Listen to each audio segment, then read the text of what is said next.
Kisah dimulai ketika Lee bangun pagi-pagi untuk memulai rutinitas lari sejauh beberapa kilometer. Siang harinya, ia melanjutkan dengan latihan pukulan berulang kali, dan saat malam tiba, ia melakukan 3 latihan utama, bench press, squat, dan deadlift, masing-masing dengan beberapa set dan repetisi. Demi bisa mengulangi rutinitas ini setiap hari, Lee akhirnya memutuskan untuk berhenti dari pekerjaannya. Ketika seseorang mempertanyakan kewarasannya, mungkin memang lebih baik jika ia benar-benar sudah gila, karena suatu hari, sebuah jendela status muncul di hadapannya bertuliskan, pintu menuju kiamat akan segera terbuka. Waktu yang tersisa hingga akhir dunia. Beberapa hari, beberapa jam, beberapa menit, beberapa detik. Singkatnya, notifikasi itu mengabarkan bahwa dunia akan segera berakhir. Sementara hitungan detik terus berjalan mundur, alur cerita mundur ke beberapa hari sebelumnya, saat seluruh orang mulai menerima pesan bahwa monster telah muncul di dekat pegunungan, dan warga di sekitar diminta segera mengungsi jika melihat makhluk tersebut. Namun, monster tidak hanya muncul di satu tempat. Mereka tersebar di berbagai gunung dan wilayah di seluruh negeri. Semua orang kemudian menerima tautan video langsung yang memperlihatkan bahwa monster benar-benar ada. Dan ini 100% nyata, bukan hoaks. Seorang anak laki-laki yang sangat dekat dengan monster itu berbicara dengan suara ketakutan, mengatakan bahwa memang ada monster di hadapannya. Ketika monster itu mulai menyadari kehadiran anak itu, sang anak mengatakan bahwa ia harus mendekat sedikit. Namun, para penonton memperingatkannya untuk melihat ke belakang, tapi sudah terlambat. Monster itu sudah sangat dekat, karena ia mengira makhluk itu tidak bisa bergerak. Mendengar jeritan anak tersebut, Lee yang tengah menonton siaran itu mengumpat terkejut. Ia pun bertanya-tanya mengapa video tersebut tampak begitu nyata. Namun, ketika ia sadar bahwa pesan peringatan bencana masih terus masuk ke ponselnya, ia mulai mempertanyakan apa yang sebenarnya sedang terjadi. Sebagai orang dewasa yang telah melewati banyak masa sulit, Lee menghela napas dan berkata bahwa hidup sudah cukup susah, dan sekarang mereka membicarakan monster, sesuatu yang tidak akan dipercaya orang. Ia mengeluhkan banyaknya video palsu seperti ini akhir-akhir ini, tetapi tiba-tiba ia menyadari sesuatu. Ternyata, seekor monster kecil terperangkap dalam jebakan. Melihat makhluk itu, ia bingung, mengapa ada monster di sana? Ia merasa sedikit takut dan berpikir bahwa seharusnya sekarang ia sedang berada di kelas matematika.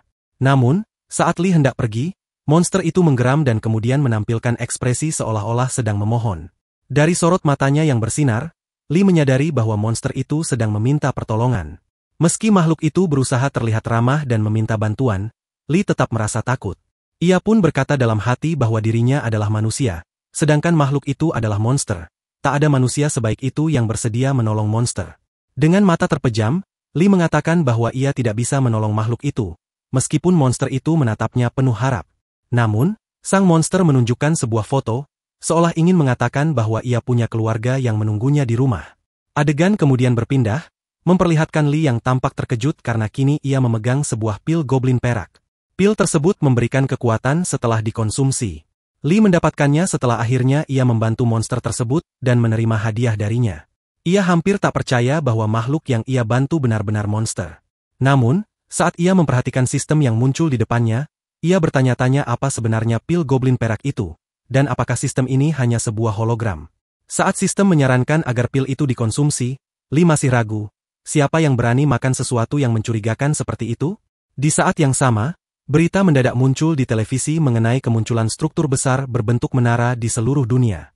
Lebih parahnya, dilaporkan bahwa pasukan militer Amerika Serikat yang masuk ke menara tersebut telah hilang kontak. Sang pembawa berita menyampaikan bahwa kemunculan monster dan menara-menara aneh ini menandakan bahwa kiamat benar-benar telah dimulai. Saat Lee menyimak berita itu dengan waspada, tiba-tiba terdengar ledakan di luar apartemennya. Ia segera melihat keluar jendela, menyaksikan orang-orang berlarian, sebagian menunjuk ke arah menara besar yang mulai muncul. Berita televisi mengabarkan bahwa menara besar juga telah muncul di Korea. Melihat itu, Lee menggenggam tangannya erat, menatap sistem di hadapannya, dan berkata bahwa ia tidak yakin apakah ini keputusan yang tepat. Namun, saat menelan pil itu, ia berkata bahwa ini akan menjadi satu-satunya tindakan gila yang ia lakukan. Tubuhnya mulai memancarkan cahaya biru, dan sistem memberitahunya bahwa ia telah membuka jendela status sang bijak. Fitur yang memberikan indeks kelangsungan hidup tertinggi dalam situasi saat ini. Setelah itu, sebuah benda mirip buku perlahan muncul di hadapannya. Saat Lee meraihnya dan membuka buku tersebut, cahaya biru terang terpancar darinya. Sebuah sistem bernama pemandu memberitahu bahwa gerbang kiamat akan segera terbuka, dan waktu yang tersisa dihitung dalam hari, jam, menit, dan detik. Pemandu juga memberikan misi awal, latihan kekuatan, latihan kardio, dan mempelajari kendo.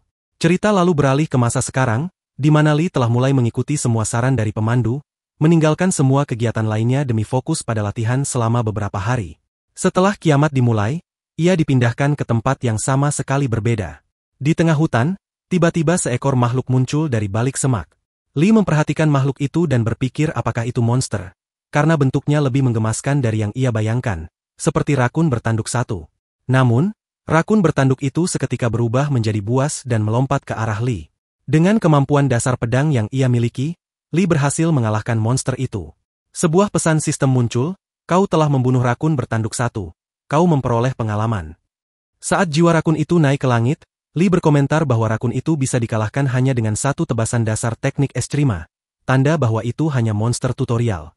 Namun, Lee juga menyadari bahwa menggunakan teknik ekstrima dasar menguras MP, dan MP-nya sangat terbatas. Ia hanya bisa menggunakannya 5 kali. Artinya, ia harus berhemat MP sebanyak mungkin saat berburu monster. Lee pun mulai memburu lebih banyak rakun bertanduk satu. Kau memperoleh pengalaman. Levelmu naik ke level 2. HP dan MP bertambah. Setiap kali naik level, pemain mendapatkan poin untuk meningkatkan statistik. Sisa poin, 2. Melihat notifikasi ini, Lee merasa senang karena ia berhasil naik level tepat saat mananya hampir habis. Tapi kemudian ia menyadari bahwa jendela notifikasi itu perlahan menghilang. Menyesuaikan level pemain. Kamu sekarang level 1. Beban pengetahuan. Karena kamu memiliki jendela status sang bijak, kemajuan levelmu akan lebih lambat dibandingkan pemain lain. Lee terkejut saat melihat notifikasi yang muncul. Ia diberitahu bahwa ada hukuman karena memiliki jendela status Sage, dan ia tak percaya bahwa level yang baru saja ia capai ternyata ditarik kembali. Ia pun bertanya-tanya kapan bisa naik level lagi. Merasa ini adalah perlakuan yang sangat tidak adil, Lee pun membuka jendela statusnya dan mendapati sesuatu yang tidak biasa. Ia masih memiliki poin yang tersisa. Ia pun mulai menduga bahwa ini bukanlah hukuman, melainkan semacam bug yang justru menguntungkannya. Setelah itu, Lee kembali berburu monster demi mengumpulkan pengalaman dan mencoba naik ke level 2. Tapi akibat penalti itu, levelnya langsung kembali ke 1, meskipun poin statusnya tetap tersedia. Ia merasa senang dengan kondisi itu dan menyadari bahwa semakin tinggi level seseorang, semakin besar pula pengalaman yang dibutuhkan untuk naik level. Karena itu, meningkatkan status langsung jauh lebih efisien ketimbang naik level secara normal. Lee pun memutuskan untuk mendistribusikan poinnya ke 4 pilihan yang tersedia. Energi, kelincahan, kepekaan, dan kekuatan. Sebagai seorang pendekar pedang, kekuatan dan kelincahan jelas pilihan terbaik karena bisa meningkatkan serangan dan kecepatan. Tapi, saat itu yang paling dibutuhkan adalah kepekaan. Setelah menambahkan 4 poin ke kepekaan, ia langsung bisa mengalahkan rakun bertanduk satu dengan mudah. Ia menganggap rakun itu tidak sekuat yang ia bayangkan untuk ukuran monster tutorial, karena bahkan dengan status dasar, ia bisa menaklukkannya. Ia pun teringat dengan saran dari panduan yang menyuruhnya membunuh sebanyak mungkin monster. Ia bertanya-tanya berapa banyak rakun bertanduk satu yang bisa ia temukan dalam waktu yang tersisa. Untungnya, dengan kepekaan yang meningkat, kini ia bisa merasakan semacam aura yang membuat pencarian monster jadi lebih mudah. Namun setelah semua monster berhasil dikalahkan, tiba-tiba muncul rakun bertanduk satu level 2 dari belakangnya. Saat ia mencoba menebak jenis monster itu, rakun itu langsung menyerang dengan kecepatan tinggi. Meski begitu, Lee berhasil menghindar dan menyadari bahwa gerakannya sangat gesit, seperti binatang buas. Ia pun bertanya-tanya apakah itu adalah bosnya. Ketika Lee mulai bersiap, rakun itu kembali menyerang dengan cepat. Tapi akhirnya Lee berhasil mengalahkannya. Kamu telah mengalahkan bos rakun bertanduk satu. Kamu telah menyelesaikan misi tersembunyi. Hadiah, emas. Itulah pemberitahuan yang muncul setelah pertarungan selesai. Lee melihat ke arah bangkai monster itu dan berkata bahwa ternyata hanya selevel itu. Tapi sebelum sempat berbuat lebih jauh, tutorial pun berakhir. Ia tak menyangka waktu bisa terasa selama itu. Saat ia melangkah lagi, tiba-tiba semuanya berubah. Kini ia berada di tempat yang sepenuhnya berbeda, dikelilingi oleh banyak orang. Di saat itulah terdengar suara dari pengeras suara yang menyambut semua orang dan menginformasikan bahwa mereka telah berhasil menyelesaikan tutorial dan kini berada di lobi menara, tepatnya di area C. Mendengar suara itu, Lee mulai memperhatikan sekelilingnya. Di sana ada pria dan wanita lain yang juga tampak bingung. Ia menduga bahwa mereka semua juga telah menyelesaikan tutorial dan dikirim ke tempat itu. Kepanikan pun terlihat jelas dari wajah mereka, sesuatu yang wajar mengingat seluruh dunia telah berubah hanya dalam waktu sehari.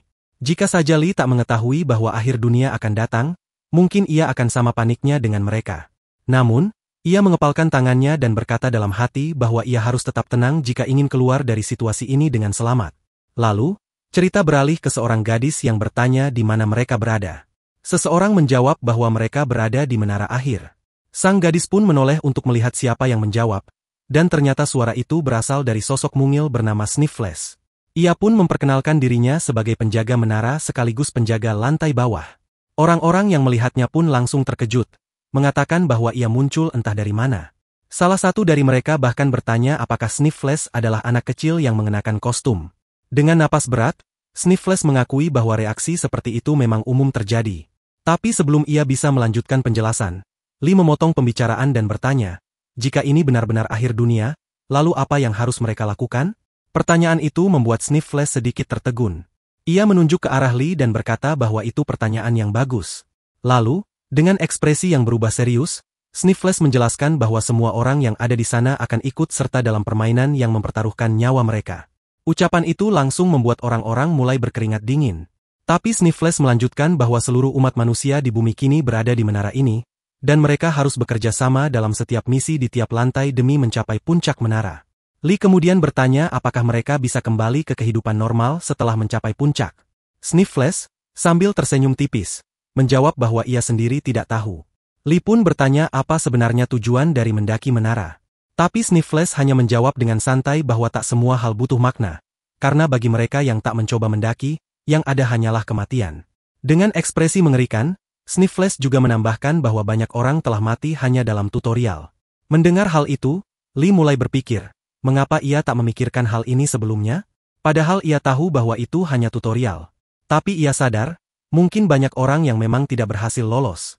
Ia pun membayangkan para lansia dan anak-anak, berpikir bahwa itu jelas hal yang mustahil.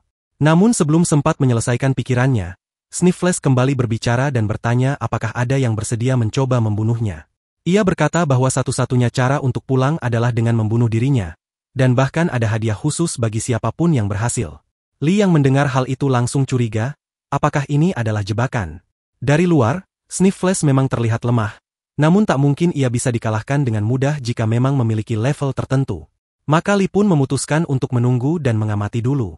Tapi tiba-tiba muncul notifikasi dari panduan yang menyuruhnya membantu penjaga lantai bawah agar bisa kembali. Li yang melihat notifikasi itu langsung berpikir bahwa mungkin itu pertanda bahwa ia bisa menyerang Sniffles, karena selama ini ia selalu selamat saat mengikuti arahan dari panduan. Namun, dia mulai meragukan apakah tindakan nekat seperti itu layak dilakukan, sehingga ia mulai mengumpat karena tak tahu harus berbuat apa.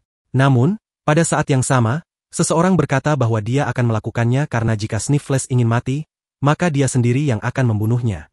Ketika Sniffles mengatakan bahwa dia bisa pulang, pria itu dengan senyum di wajahnya dan sambil menghunus pedangnya berkata agar Sniffles tidak menyesal karena dia akan membunuhnya dengan cara yang paling menyakitkan. Pria itu langsung menyerang Sniffles, tapi sebelum pedangnya sempat mengenainya, wajahnya dihantam dengan brutal hingga membuat orang-orang di sekitarnya ketakutan. Tubuhnya terjatuh tanpa nyawa. Ternyata, yang memukulnya adalah Sniffles sendiri, yang telah berubah menjadi sosok Sniffles berotot dan mengatakan bahwa ia hanya melawan secara tidak sengaja. Semua orang di sana terdiam melihat pria itu tergeletak tak bernyawa. Lalu mereka mulai berlari dan berteriak panik. Li, yang menyaksikan kejadian itu, merasa sangat takut dan berpikir bahwa jika dia yang maju tadi, itu pasti akan menjadi akhir baginya. Namun, Sniffles hanya tertawa dan mengatakan bahwa itu adalah kesalahan. Lalu bertanya apakah masih ada yang ingin menjadi relawan. Sementara itu, Li yang melihat notifikasi berpikir bahwa pemandu menara telah membohonginya. Dan ketika Sniffles berdiri berlumuran darah, ia kembali bertanya siapa yang ingin membantunya pensiun lebih awal. Tak ada satupun yang berani menjawab, termasuk Li yang dengan wajah pucat dan ketakutan terus-menerus berpikir bahwa dirinya telah dibohongi. Namun, saat itu juga, sistem memberitahukan bahwa jendela status, mata bijak, telah diaktifkan. Jendela ini memungkinkan untuk melihat status orang lain dan panduan-panduan akan dikirimkan dari waktu ke waktu. Namun, akibat kemampuan ini, perkembangan level akan lebih lambat dibandingkan pemain lain. Li, setelah melihat kemampuan yang disebut, mata bijak, bertanya-tanya dengan takjub apakah ada kemampuan lain selain itu dan mengapa kemampuan itu tiba-tiba muncul. Dia pun mencoba menggunakan kemampuannya pada Sniffles, lalu tersenyum dan berkata bahwa itulah alasannya. Saat Sniffles dengan wajah agak ramah terus bertanya, Lee menghentikannya dan berkata bahwa dia yang akan melakukannya karena ternyata pemandu menara tidak membohonginya. Namun, Sniffles setelah melihat Lee berkata bahwa levelnya masih 1. Lee kemudian bertanya, apakah level itu penting saat kita melakukan hal baik? Sniffles, dengan ekspresi yang kembali berubah, menjawab bahwa mungkin tidak. Saat Lee bersiap, Sniffles memintanya untuk segera mengirimnya pulang. Namun saat itu mereka dihentikan oleh seorang gadis yang meminta Lee menunggu karena itu terlalu berbahaya dan baru saja ada orang yang mati. Gadis itu tidak sendiri, karena yang lain juga menyetujui bahwa hal itu terlalu gegabah. Namun, Lee mengatakan tidak perlu khawatir karena dia punya rencana, yang membuat gadis itu kebingungan. Setelah itu, Lee dengan penuh percaya diri berkata pada gadis itu bahwa ia akan melihat sesuatu yang menarik. Tapi pada saat yang sama, Sniffles yang tadinya terlihat lucu kembali berubah wujud dan menyerang Lee. Saat tinju besar Sniffles mendekat ke wajahnya, Lee merasa ada sesuatu yang aneh dari perkataan Sniffles sebelumnya. Dia yakin ada orang-orang di sana, tapi Sniffles mengatakan sebaliknya, membuat Lee bertanya-tanya apakah itu hanya sebuah kesalahan. Tapi kemudian ia sadar bahwa menghadapi monster level C dan rasa takut akan dibunuh bukanlah sebuah kesalahan, melainkan hal yang memang disengaja. Sniffles menyebut jumlah yang salah karena sejak awal tidak ada manusia di sana, melainkan hologram manusia yang diciptakan oleh Sniffles. Saat Sniffles menghilang, dia mengatakan pada Lee bahwa dia cukup hebat. Tampak status Sniffles yang ternyata adalah moderator level rendah, dan wujudnya tadi bukan yang asli karena hanya hologram yang langsung lenyap saat terkena serangan. Sebelum benar-benar menghilang, Sniffles mengatakan, semoga beruntung, kepada mereka yang berani, lalu menghilang sepenuhnya. Setelah itu, Lee menyadari bahwa Sniffles meninggalkan sebuah bola kecil yang berisi poin status. Saat ia memungut bola itu, seseorang bertanya bagaimana ia tahu bahwa Sniffles tidak akan membunuhnya. Lee mengatakan bahwa dia kebetulan melihat darah menetes menembus tubuh gadis itu. Seharusnya wajah dan pakaiannya terkena cipratan darah karena jaraknya sangat dekat. Maka dari itu, dia berpikir bahwa semua itu hanyalah pertunjukan. Tentu saja, semua yang dikatakan Lee hanyalah alasan, karena sebenarnya ia menggunakan kemampuan seorang bijak. Namun, saat itu juga, Kim menghentikannya dan mengatakan bahwa bola itu hanya kebetulan jatuh ke tangan Lee, dan akan sia-sia jika ia yang memilikinya. Kalau saja dia yang lebih dulu menyadarinya, dia pasti yang maju. Namun, Lee menanggapi dengan bertanya apa maksud Kim dengan mengatakan itu sia-sia. Kim, yang memiliki level Chu, berkata bahwa kenyataan Lee masih di level 1 meski sudah menyelesaikan tutorial membuktikan bahwa dia sangat lemah, tak bisa membunuh apapun, dan hanya melarikan diri. Ia bahkan berkata bahwa Lee hanya akan mati cepat. Jadi demi kemanusiaan, ia meminta Lee menyerahkan bola itu padanya. Lee yang menggenggam bola itu erat, bertanya-tanya ada apa dengan Kim dan apakah dia serius. Namun, pada saat itu juga, ia menghancurkan bola tersebut dan memperoleh 1 poin status, karena menyerah bukanlah gayanya. Meski begitu, Kim sangat marah dan mengatakan bahwa orang dari bawah, seperti Lee sangatlah serakah. Ia bertanya apakah Lee mencoba mempertahankan penampilannya hanya berdasarkan level. Namun Lee hanya berkata pada dirinya sendiri bahwa, berdasarkan pengalaman, hal paling bijak adalah menjauhi orang-orang seperti itu, meski ia tak tahu sampai kapan bisa terus seperti itu. Tak lama setelah itu, pengeras suara mengumumkan bahwa emas awal mereka akan dibagikan, dan emas tersebut bisa digunakan di toko. Tambahan emas juga akan diberikan berdasarkan jumlah monster yang berhasil dikalahkan di tutorial. Pengeras suara melanjutkan bahwa di zona tersebut, pemain dengan jumlah emas awal terbanyak adalah, yang membuat semua orang terkejut dan bertanya-tanya apakah ada di antara mereka yang mendapat sebanyak itu. Kim, yang mendapatkan, mulai mengumpat karena jika tahu hasilnya seperti itu, dia akan berusaha lebih keras. Rekannya, Jun, yang juga mendapat, berkata bahwa dia tidak tahu siapa yang datang lebih dulu, tapi pastilah orang itu luar biasa. Lee, yang menerima jumlah emas terbanyak, berkata pada dirinya sendiri bahwa orang pertama itu adalah dirinya, dan tentu saja, ia tidak berniat mengungkapkannya, terutama karena ada seseorang yang iri hanya karena 1 poin status. Setelah toko dibuka, Lee sambil melihat-lihat berpikir bahwa ada 3 hal besar yang bisa dilakukan dengan emas, membeli item, menaikkan level skill, atau meningkatkan status. Dia memutuskan untuk meningkatkan kekuatan sebanyak 9 poin, ketahanan sebanyak, dan kelincahan sebanyak, membuat semua statusnya menjadi, dengan sisa emas sebesar. Namun, Kim sangat marah dan berteriak mengapa menaikkan skill begitu mahal. Lee yang berada di belakangnya berpikir bahwa dia juga perlu meningkatkan skill dasar pedangnya. Jadi, setelah menaikkan skill pedang, ia memutuskan untuk mengganti pakaiannya karena ia tidak bisa terus mengenakan seragam olahraga. Namun, pada saat itu, langkah Lee dihentikan oleh seorang gadis level 3 bernama Iseol yang mengatakan bahwa ia ingin meminta saran. Li pun bertanya kenapa Iseol meminta nasihat dari seseorang yang baru berada di level 1. Dengan senyuman, Iseol menjawab bahwa selain dari levelnya, ia melihat bahwa Li sangat terkesan dengan keberanian seorang gadis. Namun, Li diam-diam menggunakan kemampuannya untuk melihat statistik gadis itu dan menemukan bahwa ia berasal dari kelas penyembuh serta memiliki banyak emas. Berdasarkan informasi itu, Li langsung bertanya berapa banyak emas yang dimiliki gadis tersebut saat ini. Iseol menjawab dengan jujur, dan Li pun menyadari bahwa ia berkata sebenarnya, sehingga ia merasa perlu menyembunyikan kenyataan bahwa ia telah menggunakan trik rahasia. Li kemudian bertanya apakah Iseol menyukai olahraga, dan gadis itu menjawab bahwa ia tidak keberatan berjalan kaki. Li menyimpulkan bahwa kemungkinan besar statistik ketahanan fisiknya tidak terlalu baik, yang mengejutkan Iseol karena hal itu memang benar. Ia menyarankan agar Iseol mulai berinvestasi dalam meningkatkan daya tahannya, karena meskipun ia menghabiskan banyak emas, ia tidak akan bisa menggunakan perlengkapannya untuk waktu lama jika tubuhnya lemah. Iseol mengangguk dan berjanji akan mengikuti saran tersebut. Namun, sebelum percakapan mereka selesai, suara pengeras terdengar, mengumumkan bahwa misi lantai pertama akan segera dimulai dan meminta para pemain untuk membentuk kelompok yang terdiri dari 3 orang. Bagi yang tidak memiliki tim, mereka akan dimasukkan ke kelompok secara acak. Waktu beberapa menit diberikan untuk menentukan dengan siapa mereka ingin bergabung. Li mendengar pengumuman itu dan menyadari bahwa ia memang telah memperkirakan misi tim, hanya saja datang lebih cepat dari dugaannya. Kemudian Jun mengusulkan agar mereka saling memberitahu kelas masing-masing, karena level sudah bisa dilihat. Para pemain mulai membuka informasi mereka dan membentuk tim dengan orang-orang yang mereka sukai. Setelah itu, Iseol menghampiri Li dan bertanya apakah ia ingin bergabung. Ia menjadi anggota pertama dalam tim Li, karena tidak ada alasan untuk menolak tawaran seorang penyembuh. Namun, jawaban para pemain lainnya sama, mereka menolak.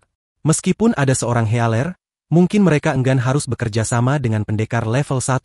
Dan karena pemain level 4 tampak sangat santai, semua tim sudah terbentuk. Para pemain yang tersisa adalah, namun Iseol tak sempat menyelesaikan kalimatnya karena suara pengeras kembali terdengar, mengumumkan bahwa waktu habis dan tim yang belum lengkap akan dibentuk secara acak. Setelah pembentukan acak dilakukan, misi lantai pertama pun dimulai, dan terdengar seseorang mengeluh bahwa mereka sedang sial. Ternyata yang mengucapkan itu adalah Kim, yang mengatakan bahwa ia tidak menyangka akan berada satu tim dengan Li. Li menatap Kim dan merasa heran bahwa ternyata Kim tidak lebih populer darinya, meskipun sudah berada di level 4. Ia bertanya-tanya apakah mungkin bisa bekerja sama dengan pria itu, tetapi karena keadaannya memang seperti itu, ia tidak punya pilihan lain selain mencoba. Ia menatap ke depan dan membatin bahwa ia harus bertahan hidup di tempat itu. Tak lama kemudian, mereka mulai mengamati sebuah desa, karena misi dari sistem adalah membasmi suku kobold dalam waktu yang ditentukan. Namun, Kim dengan sombong mengatakan bahwa ia akan menghabisi semua kobold itu dan meminta Li untuk tidak menghalangi jalannya. Li mengingatkan bahwa ini adalah misi tim, tapi Kim dengan nada mengancam mengatakan bahwa ia akan mengizinkan Li mengikutinya dari belakang. Ia juga bertanya kenapa Li banyak bicara dan menyebutnya pecundang. Menyadari bahwa Kim adalah tipe yang tak bisa diubah, Li hanya bisa menghela napas dan berkata bahwa tidak masalah. Ia akan mengikuti Kim dan melihat seberapa hebat pria itu. Saat mereka mulai mendekati suku kobold, Kim masih bersikap meremehkan, mempertanyakan kenapa Li bertingkah seperti pengecut dan hanya bergerak ketika ada yang hampir mati. Gadis yang mengamati situasi itu tampak khawatir dan bertanya-tanya apakah tim mereka akan baik-baik saja. Sementara Kim terus mengeluh tentang serangga di sekitar, Li berkata bahwa mereka harus menyelesaikan misi ini dengan lancar. Jadi mereka terus berjalan menuju wilayah kobold. Li mengamati banyaknya serangga dan binatang kecil di sekitar, menyadari bahwa hal itu wajar karena mereka berada di pegunungan. Saat ia mengamati serangga dan memotong beberapa tanaman, Iseol menghentikannya dan mengatakan bahwa monster kobold seharusnya cukup kuat. Li mengiyakan, menyebut bahwa mungkin monster itu lebih kuat daripada rakun bertanduk 1, tapi karena mereka masih berada di level 1, seharusnya masih bisa dihadapi. Ia menambahkan bahwa mereka tetap harus waspada karena ini adalah menara terakhir. Saat itu, mereka melihat sesosok monster kobold bertubuh kekar dengan otot perut dan kaki besar, yang langsung membuat Li merasa gugup. Perbedaan kekuatan itu jelas terasa. Li berkata bahwa monster itu jauh lebih kuat daripada rakun bertanduk 1 dan bertanya pada Iseol apa yang harus mereka lakukan. Iseol menjawab bahwa mereka harus memeriksa sekitar terlebih dahulu, karena mungkin masih ada kobold lain yang bersembunyi. Namun, tiba-tiba si rambut merah bergerak dan memarahi Li karena bersikap pengecut, menyalahkannya karena masih berada di level 1. Tanpa menunggu, ia melompat dan menghantam moncong kobold dengan pukulan keras. Tindakan itu mengejutkan Joel dan Li, sementara si rambut merah tampak puas. Namun, kobold tersebut mampu menahan pukulan itu. Ia pun bersiap menyerang lagi dengan tangan kirinya. Melihat kejadian itu, Lee merasa tak percaya bahwa pria itu begitu gegabah dan keras kepala. Iseol mulai menggunakan kekuatan penyembuhannya untuk membantu si rambut merah. Lee yang memeriksa keadaan memastikan bahwa tak ada kobold lain di sekitar. Ia pun mengamati pertarungan dan melihat HP kobold perlahan menurun. Dengan bantuan Iseol, si rambut merah mungkin bisa mengalahkan kobold itu sendirian. Namun, Lee bertanya-tanya kenapa serangan yang diberikan begitu kecil meskipun kekuatan mereka cukup tinggi. Saat itulah panduan sistem memberitahu bahwa kobold adalah monster pasif yang tidak menyerang kecuali diganggu. Setelah membaca panduan, Lee menyadari bahwa si rambut merah justru memancing bahaya yang tidak perlu. Sambil meletakkan panduan itu, ia berkata bahwa mereka sebenarnya perlu menangkap beberapa kobold untuk penelitian. Tapi saat terus membaca, ia menyadari sesuatu yang penting. Sementara itu, si rambut merah meluncurkan serangan kuat lagi, memerintah kobold agar mati kali ini. Namun, kobold berhasil menghindar, dan serangan itu malah menghantam pohon.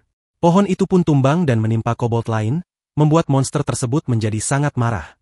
Kini mereka berada dalam situasi yang lebih sulit, karena harus melawan dua kobold sekaligus. Si rambut merah mulai kewalahan, merasa dalam masalah besar, dan akhirnya meminta bantuan dari Lee yang ternyata sudah menghilang.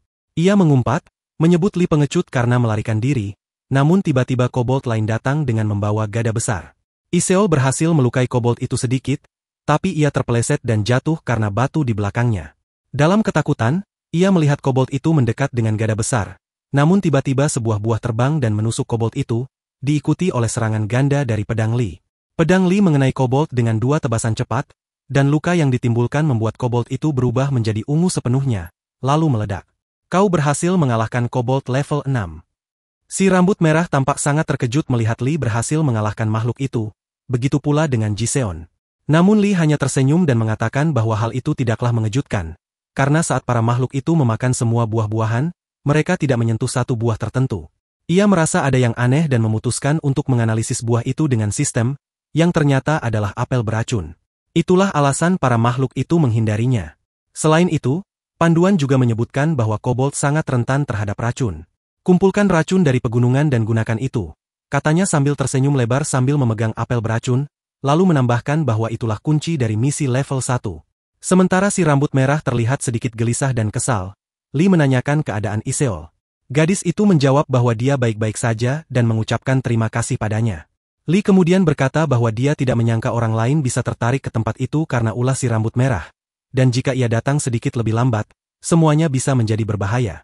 Joel tersenyum dan berkata bahwa yang penting Lee tetap datang tepat waktu, dan berterima kasih karena tanpanya, mereka pasti takkan bisa menyelesaikannya. Saat si rambut merah masih mendengarkan percakapan itu, Jiseon bertanya pada Lee kemana dia sebenarnya pergi. Lee sempat mulai menjelaskan bahwa dia memang datang, tapi kalimatnya terputus karena Kim muncul dengan ekspresi marah dan sombong. Pria itu menyebut Lee pengecut karena hanya bersembunyi saat situasi menjadi berbahaya. Setelah melayangkan beberapa pukulan, Lee hanya menghindar dan menangkap pukulan terakhirnya. Kim terus memaki sambil mengatakan bahwa ia tahu Lee menyerap poin status saat mereka lengah. Namun Lee, yang mendengar semua itu, justru bingung dan bertanya-tanya apa maksud Kim dengan kata, palote. Saat Kim pergi dengan penuh amarah, Lee menggumamkan bahwa pria itu mungkin sudah gila. Ia menarik napas dan berkata pada dirinya sendiri, kalau tidak bisa memahami adegan seperti ini, ia pasti akan menghadapi masalah yang lebih besar. Setelah itu, cerita berpindah ke desa kobold, di mana Lee terlihat dengan mudah mengalahkan monster menggunakan pedang yang dilapisi racun. Sementara itu, Kim berkata dengan serius bahwa dia ahli dalam pertarungan tangan kosong, dan monster rendahan seperti itu tidak mungkin bisa mengalahkannya. Tapi kenyataannya, Kim terus kesulitan menghadapi satu kobold saja, sementara Lee sudah menjatuhkan beberapa. Kim yang melihat hal itu langsung mengumpat dan bertanya-tanya bagaimana Lee bisa begitu mudah melakukannya. Karena tidak memperhatikan sekitar, Kim akhirnya terkena pukulan keras yang membuatnya jatuh. Para kobold langsung menyerangnya. Saat terus dipukuli, Kim mengeluh kesakitan dan meminta tolong. Ia mulai menangis, tapi tiba-tiba menyadari bahwa pukulan-pukulan itu berhenti. Para kobold yang memukulinya mendadak diam dan kemudian meledak satu persatu. Saat potongan tubuh monster itu berjatuhan, Lee mengulurkan tangan pada Kim dan berkata sambil tersenyum bahwa ia telah menolongnya untuk sementara waktu, lalu bertanya bagaimana perasaannya. Kim langsung mengubah ekspresinya menjadi sulit ditebak dan berkata bahwa Lee seperti kakak baginya. Ucapan itu membuat mereka berdua terdiam karena terkejut. Setelah menyelesaikan misi, mereka kembali ke lobi. Kim yang terlihat cemas mulai bertanya-tanya apa yang telah ia lakukan. Ia bahkan memanggil Lee dengan sebutan, Tuan, dan mengatakan akan melayaninya. Sementara itu, Iseol mengucapkan selamat kepada Lee karena telah naik level. Kim menggertakkan gigi dan merasa malu karena telah memanggil pemula level 2 dengan sebutan, Tuan. Dan jika orang lain tahu, reputasinya akan hancur. Namun Kim Sejong adalah pria sejati yang tidak akan mengingkari janjinya. Lee, yang menyadari sikap aneh Kim, bertanya-tanya apakah ia harus pura-pura tidak tahu. Iseol lalu menyadari bahwa tak ada kelompok lain yang terlihat di sana, dan mereka menyimpulkan bahwa mereka adalah yang pertama kembali. Lee mengatakan bahwa tampaknya mereka berhasil lebih cepat dari yang lain, karena secara kebetulan menemukan kelemahan kobold. Tapi Iseol menyangkal itu hanya keberuntungan. Semua itu berkat kemampuan observasi mereka. Ia sendiri tak pernah terpikir untuk menggunakan racun. Lee tersenyum dan berkata bahwa jika bukan karena dukungannya, semuanya akan jauh lebih sulit. Namun, ia tetap merasa seperti penipu. Beberapa menit kemudian, kelompok-kelompok lain mulai keluar dari portal. Lee menyebut bahwa tampaknya kelompok lain juga sudah kembali. Kelompok yang muncul adalah Kim Jun dan Junho, dan mereka pun bertanya-tanya apakah kelompok itu juga menemukan apel beracun. Mereka juga bertanya-tanya apakah kelompok lain akan kembali dengan selamat. Tak lama kemudian, 2 orang muncul dari portal. Begitu keluar, mereka jatuh ke tanah dalam keadaan terluka dan kelelahan. Iseol yang melihat mereka langsung bertanya apa yang terjadi dengan orang ketiga. Dengan berlinang air mata dan mengingat rekan mereka yang ketiga, keduanya menjawab bahwa hanya mereka berdua yang selamat. Setelah itu, pengeras suara mengumumkan bahwa misi level 1 telah selesai. Selesai oleh semua kelompok, tetapi Iseol berteriak untuk menunggu karena masih ada seseorang yang belum kembali. Pengeras suara memberitahu mereka bahwa total 6 kelompok telah kembali dengan selamat, sementara yang lain belum kembali. Lee, yang mendengarnya, berpikir bahwa dia berharap semua orang bisa kembali dengan selamat. Tetapi 8 orang tewas adalah angka yang sangat tinggi. Dia bertanya-tanya berapa banyak lagi yang akan mati sebelum mereka mencapai puncak. Kemudian, pengeras suara memberitahu bahwa perhitungan awal dari misi level 1 menyatakan bahwa kelompok yang berhasil mencapai akhir dengan selamat dan kelompok yang berhasil menyelesaikan level pertama terlebih dahulu akan menerima emas masing-masing. Kim yang melihat hadiahnya dengan air mata dan menutupi mulutnya berkata bahwa mereka benar-benar yang pertama. Namun, Lee yang melihat jendela statusnya menyadari bahwa dia juga menerima emas karena kedua bonus tersebut. Meskipun demikian, jumlahnya terasa sedikit dibandingkan dengan tutorial. Tetapi emas adalah semacam jaminan untuk kelangsungan hidupnya di masa depan. Jadi dia harus menabung sebanyak yang dia bisa. Namun, pada saat yang sama, seseorang bertanya kelompok mana yang tiba pertama kali. Lee kemudian menoleh untuk melihat sebuah kelompok dan berpikir bahwa dia harus mengungkapkannya karena kelompok yang tiba kedua sudah mengetahuinya. Ketika dia mengangkat tangan untuk menjawab pertanyaan tersebut, seseorang di belakang berkata bahwa itu adalah mereka, dan kita melihat bahwa Kim, dengan bangga, menyatakan bahwa itu adalah hasil yang jelas, jadi mereka tidak perlu bersedih. Namun, seorang anak laki-laki yang mendengarnya bertanya apakah mereka benar-benar kelompok pertama. Kim yang sangat sombong bertanya mengapa reaksi itu terjadi, karena tampaknya dia marah karena mereka tiba pertama. Anak laki-laki itu berkata bahwa tidak, dia hanya ingin mengatakan sesuatu, tetapi dia tidak menyelesaikan kata-katanya. Kemudian, fokus beralih ke protagonis kita, yang berpikir bahwa Kim telah melupakan fakta bahwa dia dipukul oleh kobold. Namun, pada saat yang sama, peserta lain mulai melihat Lee dengan tatapan jahat, dan beberapa dari mereka berkata untuk melihatnya, karena dia mendapat peringkat pertama tetapi hanya berada di level 2. Yang lain berkata bahwa dia mendapatkan emas tanpa melakukan apa-apa, dan mereka bertanya apakah dia tidak merasa bersalah karenanya. Namun, Iseol memotong dan berteriak bahwa sebenarnya Lee. Tetapi dia tidak menyelesaikan kata-katanya karena Lee berkata bahwa itu tidak masalah, karena mereka tidak akan mendengarkan. Jadi, dengan tatapan yang tegas, dia berkata kepada Iseol bahwa dia harus menunjukkan kepada mereka nanti. Kemudian, seseorang di antara para peserta mulai bertepuk tangan, dan kita melihat bahwa itu adalah Jun dari level 0. Yang mengatakan bahwa mereka harus tenang karena mereka perlu fokus pada kelangsungan hidup mereka. Di sini, kita diberitahu bahwa dia adalah seorang pemanah dan salah satu pemain dengan level tertinggi di wilayah ini. Jadi, Junho, seorang ahli pedang, setelah mendengarnya, berkata bahwa Jun benar, dan mereka harus terus berjuang demi mereka yang telah gugur. Para pemain lainnya mulai merayakan dan menyemangati satu sama lain, merasa bahwa mereka bisa melakukannya bersama-sama. Namun, saat mereka terus bersorak gembira, kita melihat sebuah api yang cepat berubah menjadi warna merah. Kemudian muncul pesan yang mengatakan, peringatan. Lee, yang melihat situasi tersebut, merasa bingung dan bertanya-tanya apa yang sedang terjadi, karena nyala api obor berubah warna. Pengeras suara memberitahu mereka bahwa tingkat kelangsungan hidup di level pertama wilayah C berada di bawah rata-rata, sehingga mereka akan mengaktifkan misi hukuman.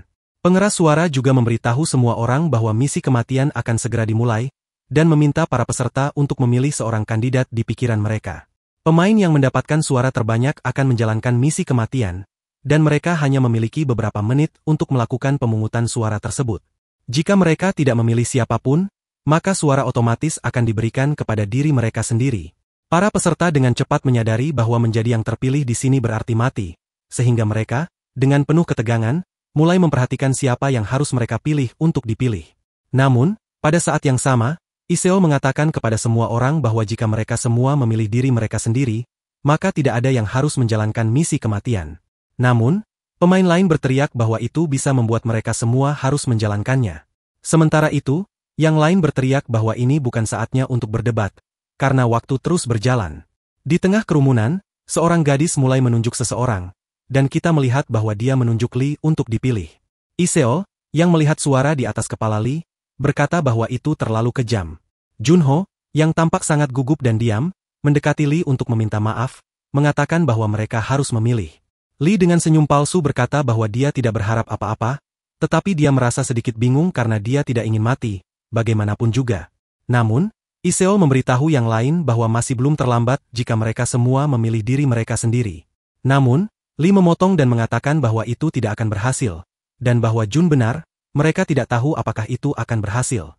Selain itu, kepercayaan sudah rusak, dan sementara waktu berlalu, suara di atas kepala Lee terus bertambah satu persatu, dan dia yakin ada lebih dari satu alasan terbesar adalah bahwa dia satu-satunya yang berlevel rendah di sana, sehingga mereka telah kehilangan pandangan tentang norma masyarakat bahwa yang kuat harus melindungi yang lemah.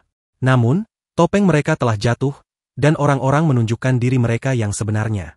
Kita melihat bahwa Iseol bertanya kepada yang lain bagaimana mereka bisa melakukan itu kepada seseorang. Salah satu peserta lain bertanya, lalu apa yang seharusnya mereka lakukan? Karena mereka akan mati jika tidak memberikan suara. Gadis ini dengan sombong menyebutkan bahwa dia yakin akan mati bagaimanapun juga karena levelnya. Namun, di antara mereka, yang paling bahagia adalah Kim, yang dengan senyum lebar mengatakan kepada Lee bahwa dia menyesal, memanggilnya Tuan. Setelah itu, pengeras suara mengatakan bahwa semua suara telah diberikan, sehingga portal menuju misi kematian sedang dibuka. Dan setelah portal terbuka sepenuhnya, orang-orang mulai mengatakan bahwa ternyata itu nyata. Sementara Iseol merasa cukup terkejut oleh protagonis kita, Kim tertawa keras dan mengatakan bahwa sekarang dia memikirkan masalahnya telah terselesaikan jika Lee pergi. Sementara itu, ketika dia berjalan menuju portal, dikatakan bahwa domba kurban telah dipilih dan altar disiapkan. Selain itu, orang-orang dengan wajah bersalah dan lega di belakangnya tidak memberinya pilihan lain selain naik ke Kalvari. Namun, di puncak Kalvari tidak ada kematian karena pemandu telah memberitahunya untuk berpartisipasi dalam misi kematian. Itu disarankan, karena dia memiliki banyak peluang untuk menyelesaikan misi dan hadiah yang memuaskan menantinya. Jadi, ketika dia menyeberangi portal dengan senyum, dia berkata bahwa dia menantikan hadiah manis. Setelah Lee pergi ke misi kematian, yang lain menunggu seperti rekan-rekan mereka di misi sebelumnya, yang kemudian diinterupsi oleh Jun yang mengatakan bahwa meskipun singkat, mereka tetap menjadi rekan yang saling menjaga, dan merasa disayangkan untuk berpisah seperti ini. Namun, Kim dengan sikapnya mengatakan bahwa Lee mendapatkan apa yang pantas dia dapatkan. Tetapi Iseol mendengarnya dan bertanya apa maksudnya. Kim menjawab bahwa dia bisa mengetahuinya hanya dengan melihat level Lee, dan bahwa semua yang dia lakukan adalah mencoba memanfaatkannya sambil memimpin kelompok. Namun, Iseol bertanya apa yang dia coba katakan karena justru kemampuan Lee lah yang membantu mereka melewati misi. Namun, Kim berteriak menanyakan kemampuan apa yang dimaksud, karena menurutnya Lee hanya beruntung dengan rencananya. Tapi Iseol bertanya apakah dia yakin bahwa dia tidak menyelamatkannya dari hampir mati, yang membuat Kim terdiam.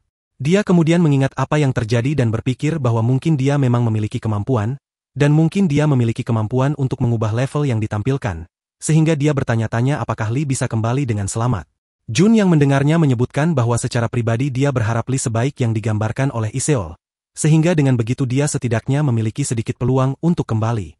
Namun, Iseol yang mengingat kata-kata yang diucapkan oleh Lee bahwa dia akan membiarkan mereka melihat dengan mata kepala sendiri, membuatnya menghapus air matanya dan dengan cukup percaya diri mengatakan bahwa dia yakin Lee akan kembali dengan selamat, dan dia yakin akan hal itu. Jun mendengarnya dan dengan senyum mengatakan bahwa dia yakin Lee akan melakukannya. Kita kemudian beralih ke adegan lain di mana kita melihat Lee berada di desa Kobold. Saat melihat desa yang agak suram, dia berkata bahwa itu terasa menakutkan. Namun, dia mulai tersenyum sambil melihat panduan dan berkata bahwa dia berpikir untuk memilih dirinya sendiri jika segala sesuatunya tidak berjalan dengan baik. Dan beruntung semuanya tampaknya berjalan sesuai keinginannya. Namun, dia mengingat kata-kata Kim dan berkata dengan sedikit marah bahwa sepertinya dia perlu berbicara empat mata dengan Kim. Namun pada saat yang sama, kelompok pemburu dari suku Kobold telah kembali. Ketika mereka melihat rekan-rekan mereka yang dibantai, mereka mulai mengaum dengan marah. Sementara itu, dia melihat seekor kobold yang lebih besar daripada yang lain, dan sistem memberitahunya bahwa misi kematian akan dimulai. Bunuh pemimpin dan kelompok pemburu yang marah karena kematian anggota suku mereka. Segera setelah pemberitahuan itu, kepala suku kobold mulai mengaum, menyebabkan anggota suku lainnya menyerang. Namun, sebelum kobold-kobold itu kembali, pemandu telah memberitahu Lee bahwa pemimpin kobold adalah monster Dungeon dan merupakan monster level tinggi. Pemimpin kobold, seperti kobold lainnya, lemah terhadap racun. Jadi Lee dengan cepat mulai menghancurkan apel dengan tangannya, dan sambil menutupi pedangnya dengan racun, dia berkata bahwa monster pemimpin yang berada di puncak hierarki kobold adalah lawan yang hampir mustahil dikalahkan. Jika itu adalah orang lain, mereka mungkin sudah menerima takdir mereka, tapi kali ini berbeda karena dia yang menghadapinya. Setelah dia mengalahkan semua kobold level rendah, dia berkata bahwa sekarang semua karakter pendukung telah terselesaikan, yang tersisa hanyalah monster pemimpin dari misi mematikan. Dia kemudian dengan cepat menyerang monster pemimpin dengan pedangnya. Namun, monster pemimpin menghindar, membuat Lee terkejut karena dia tidak menyangka bahwa monster bisa memiliki kemampuan seperti itu. Tapi itu memang diharapkan dari monster pemimpin di misi mematikan. Namun, pada saat yang sama, monster pemimpin dengan cepat mulai berlari dengan ekor di antara kaki pada kecepatan penuh. Lee kemudian mulai mengejarnya, dan sambil menyerang monster pemimpin, dia bertanya-tanya bagaimana monster seperti itu bisa disebut monster pemimpin. Selain itu, tampaknya misi ini adalah seperti fase lebih mudah daripada yang diharapkan, siapapun yang sampai di sana bisa mengatasinya, sehingga Lee cukup santai dan bersiap untuk memberikan pukulan terakhir dengan menyerang monster boss dari belakang. Namun, serangan tersebut tidak memberikan efek apapun pada monster boss, sehingga membuat Lee sangat bingung. Pada saat yang sama, monster boss sedang menatap bulan merah dengan intens, dan kemudian dengan cepat menyerang Lee dengan pedangnya, menyebabkan luka pada Lee. Adegan beralih ke seorang Kim yang sangat sombong seperti biasanya, mengatakan bahwa karena mereka tidak bisa melakukan apapun pada seseorang yang sudah mati, dia, Kim Sejong, akan memimpin semua orang melewati sisa lantai. Namun, sementara Kim itu berbicara, Chol terlihat sedang berdoa untuk sang protagonis. Kim itu kemudian bertanya kepadanya apakah dia tidak tahu apa itu kematian, karena jelas bahwa protagonis sudah mati. Selain itu, dia bertanya mengapa Chol berdoa untuknya. Apakah dia berdoa agar protagonis beristirahat dalam damai? Namun, Iseol berteriak padanya, mengatakan bahwa bahkan saat dunia dalam keadaan seperti itu, setidaknya Kim itu seharusnya memiliki sedikit kesadaran. Iseol juga bertanya apa yang akan dilakukan Kim itu jika Lee kembali dengan selamat. Kim menjawab bahwa itu tidak mungkin. Tidak mungkin orang seperti Lee kembali hidup-hidup. Sementara portal kembali muncul, Kim itu bertanya kepada Iseol apakah dia benar-benar akan bertindak seperti itu sampai akhir. Namun, pada saat yang sama, seseorang berkata, "Ya, itu adalah portalnya," yang mengejutkan semua orang. Kemudian, semua peserta mulai berbalik ke arah portal, di mana seseorang mulai keluar dari sana. Orang-orang sangat terkejut, dan beberapa bahkan gembira melihat Lee, yang tampak sedang menyembuhkan lukanya. Kemudian, pengeras suara mengumumkan bahwa pemain yang telah berpartisipasi dalam misi kematian telah kembali dengan selamat, dan dengan senyum lebar, Lee berkata bahwa dia telah kembali. Namun, beberapa menit sebelumnya, pemandu telah memberitahu protagonis kita, tolong berhati-hati, karena kemampuan Kobold Boss akan meningkat ketika matanya menjadi merah. Kemudian, kita melihat Lee sedang bertarung dengan monster boss yang matanya sudah berubah menjadi merah. Namun, Lee, yang terluka parah, mulai mundur hingga terpojok oleh pohon. Sambil mencoba menutup lukanya dengan tangan, dia berpikir bahwa dia harus menghentikan pendarahan itu dan harus memberikan satu pukulan pada monster boss. Dia hanya perlu memberikan satu pukulan yang baik. Namun, ketika dia melihat monster boss menyerangnya seperti Triceratops, dia bertanya-tanya bagaimana dia bisa memberikan pukulan tersebut. Setelah nyaris menghindari serangan kuat itu, Lee berkata bahwa monster boss telah membuat lubang di pohon seolah-olah itu lunak seperti tahu. Pada saat itu, dia menyadari sesuatu dan berpikir bahwa meskipun pedang tidak bisa memotong dinding, paku bisa menembusnya. Dia mungkin berpikir bahwa pedang hanyalah senjata untuk menusuk secara tidak sadar. Dengan tekad yang kuat, dia menatap monster tersebut dan mengatakan bahwa dia harus memanfaatkan momentum saat menyerang. Lee kemudian dengan cepat melompat ke arah monster boss, menambahkan berat tubuhnya sendiri ke dalam serangannya. Namun, pada saat yang sama, monster boss menekan tanah dengan kakinya, melompat ke udara, dan melancarkan serangan ganda. Tetapi Lee, dengan mengerahkan seluruh kekuatannya pada satu titik, melancarkan serangan ke arah monster boss, berhasil menembusnya. Setelah melihat rencananya berhasil, Lee tersenyum, dan sistem memberitahu bahwa kemampuan menusuk telah ditambahkan ke keterampilan dasar pendekarnya. Setelah menyelesaikan misi kematian, kita kembali ke masa kini, di mana seseorang mulai berjalan, mempercepat langkahnya. Kita melihat bahwa itu adalah Iseol, yang sedang berlari menuju Lee, berkata bahwa dia tahu bahwa Lee akan berhasil. Namun, pada saat yang sama, Iseol bertabrakan dengan seseorang, menyebabkan dia terlempar. Sementara Iseol bingung, kita melihat bahwa Lee juga bingung karena Kim itu memeluknya, berkata bahwa dia yakin Lee akan berhasil, memanggilnya kakak. Kita lanjutkan dengan ringkasannya. Kim juga mengatakan bahwa misi kematian yang sederhana tidak bisa menghentikan kakaknya, Lee, yang terkuat di alam semesta. Namun, Lee mengepalkan tangannya dengan kuat, berpikir bahwa dia ingin sekali memukul pria itu.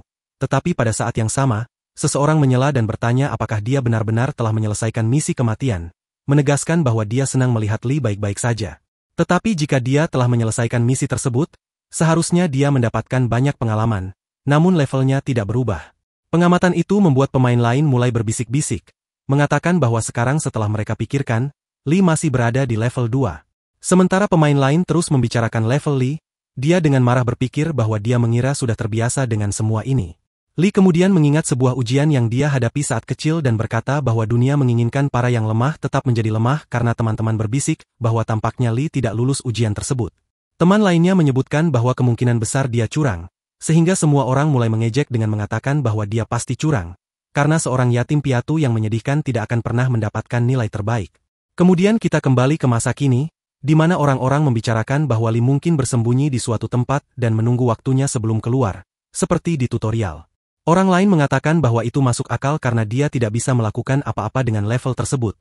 Jadi sebenarnya dia pasti bersembunyi di suatu tempat, dan sementara Lee mendengar komentar-komentar itu, dia mengepalkan tangannya dengan erat, mengatakan bahwa dia sudah cukup mengenal mereka dan orang-orang yang berprasangka tidak akan mengubah pandangan mereka begitu saja. Maka dia mengangkat kepalanya dan berkata kepada dirinya sendiri bahwa yang perlu dia lakukan sekarang adalah, tapi dia tidak menyelesaikan kata-katanya karena seseorang menyela, mengatakan bahwa dia tidak seharusnya berbicara tanpa berpikir, karena dia telah membuktikan bahwa dia selamat dari misi mematikan tersebut. Namun, pada saat yang sama, karakter kita yang berambut merah mulai berjalan ke depan untuk berteriak bahwa Iseol benar. Dan yang lainnya tidak hanya gagal mengadakan pesta untuk merayakan kembalinya kakak mereka, Lee, yang terkuat di alam semesta, tetapi mereka bahkan berani merusak suasana. Maka dia menunjukkan otot-ototnya dan bertanya apakah mereka sudah gila. Lee mendengarnya dan berpikir bahwa Kim terdengar seperti orang paling gila baginya, tetapi dia merasa sedikit lebih tenang dan tetap perlu memastikan bahwa semua orang selamat di menara. Jika dia ingin itu terjadi, dia harus menunjukkan sesuatu yang meyakinkan. Maka dia menarik perhatian semua orang dan mengatakan bahwa dia perlu menunjukkan sesuatu, lalu mengeluarkan sebuah pedang tak terkalahkan, dengan rangkaian langka dan kekuatan serangan yang tinggi. Orang-orang yang melihat bahwa itu adalah senjata langka dengan kekuatan serangan tinggi mengatakan bahwa itu pada dasarnya adalah kunci curang. Gadis yang memegang pedang tersebut menyebutkan bahwa bahkan tidak ada informasi tentang pedang panjang kuno itu. Tetapi Jun mengatakan kepada Lee bahwa luar biasa dia bisa menyimpan apel beracun bersamanya, dan seperti yang dikatakan Joel, dia benar-benar luar biasa. Namun, Lee mengatakan bahwa dia hanya beruntung. King Hun Seon menyebutkan bahwa memiliki benda berharga seperti hadiah adalah jauh lebih berharga karena bisa membantu semua orang bertahan hidup. Tetapi Lee mendengarnya dan bertanya apakah dia mengatakan bahwa dia akan membantu semua orang bertahan hidup. Dengan senyum, dia menyebutkan bahwa sepertinya semua orang sudah melupakan fakta bahwa mereka hampir saja membuatnya mati.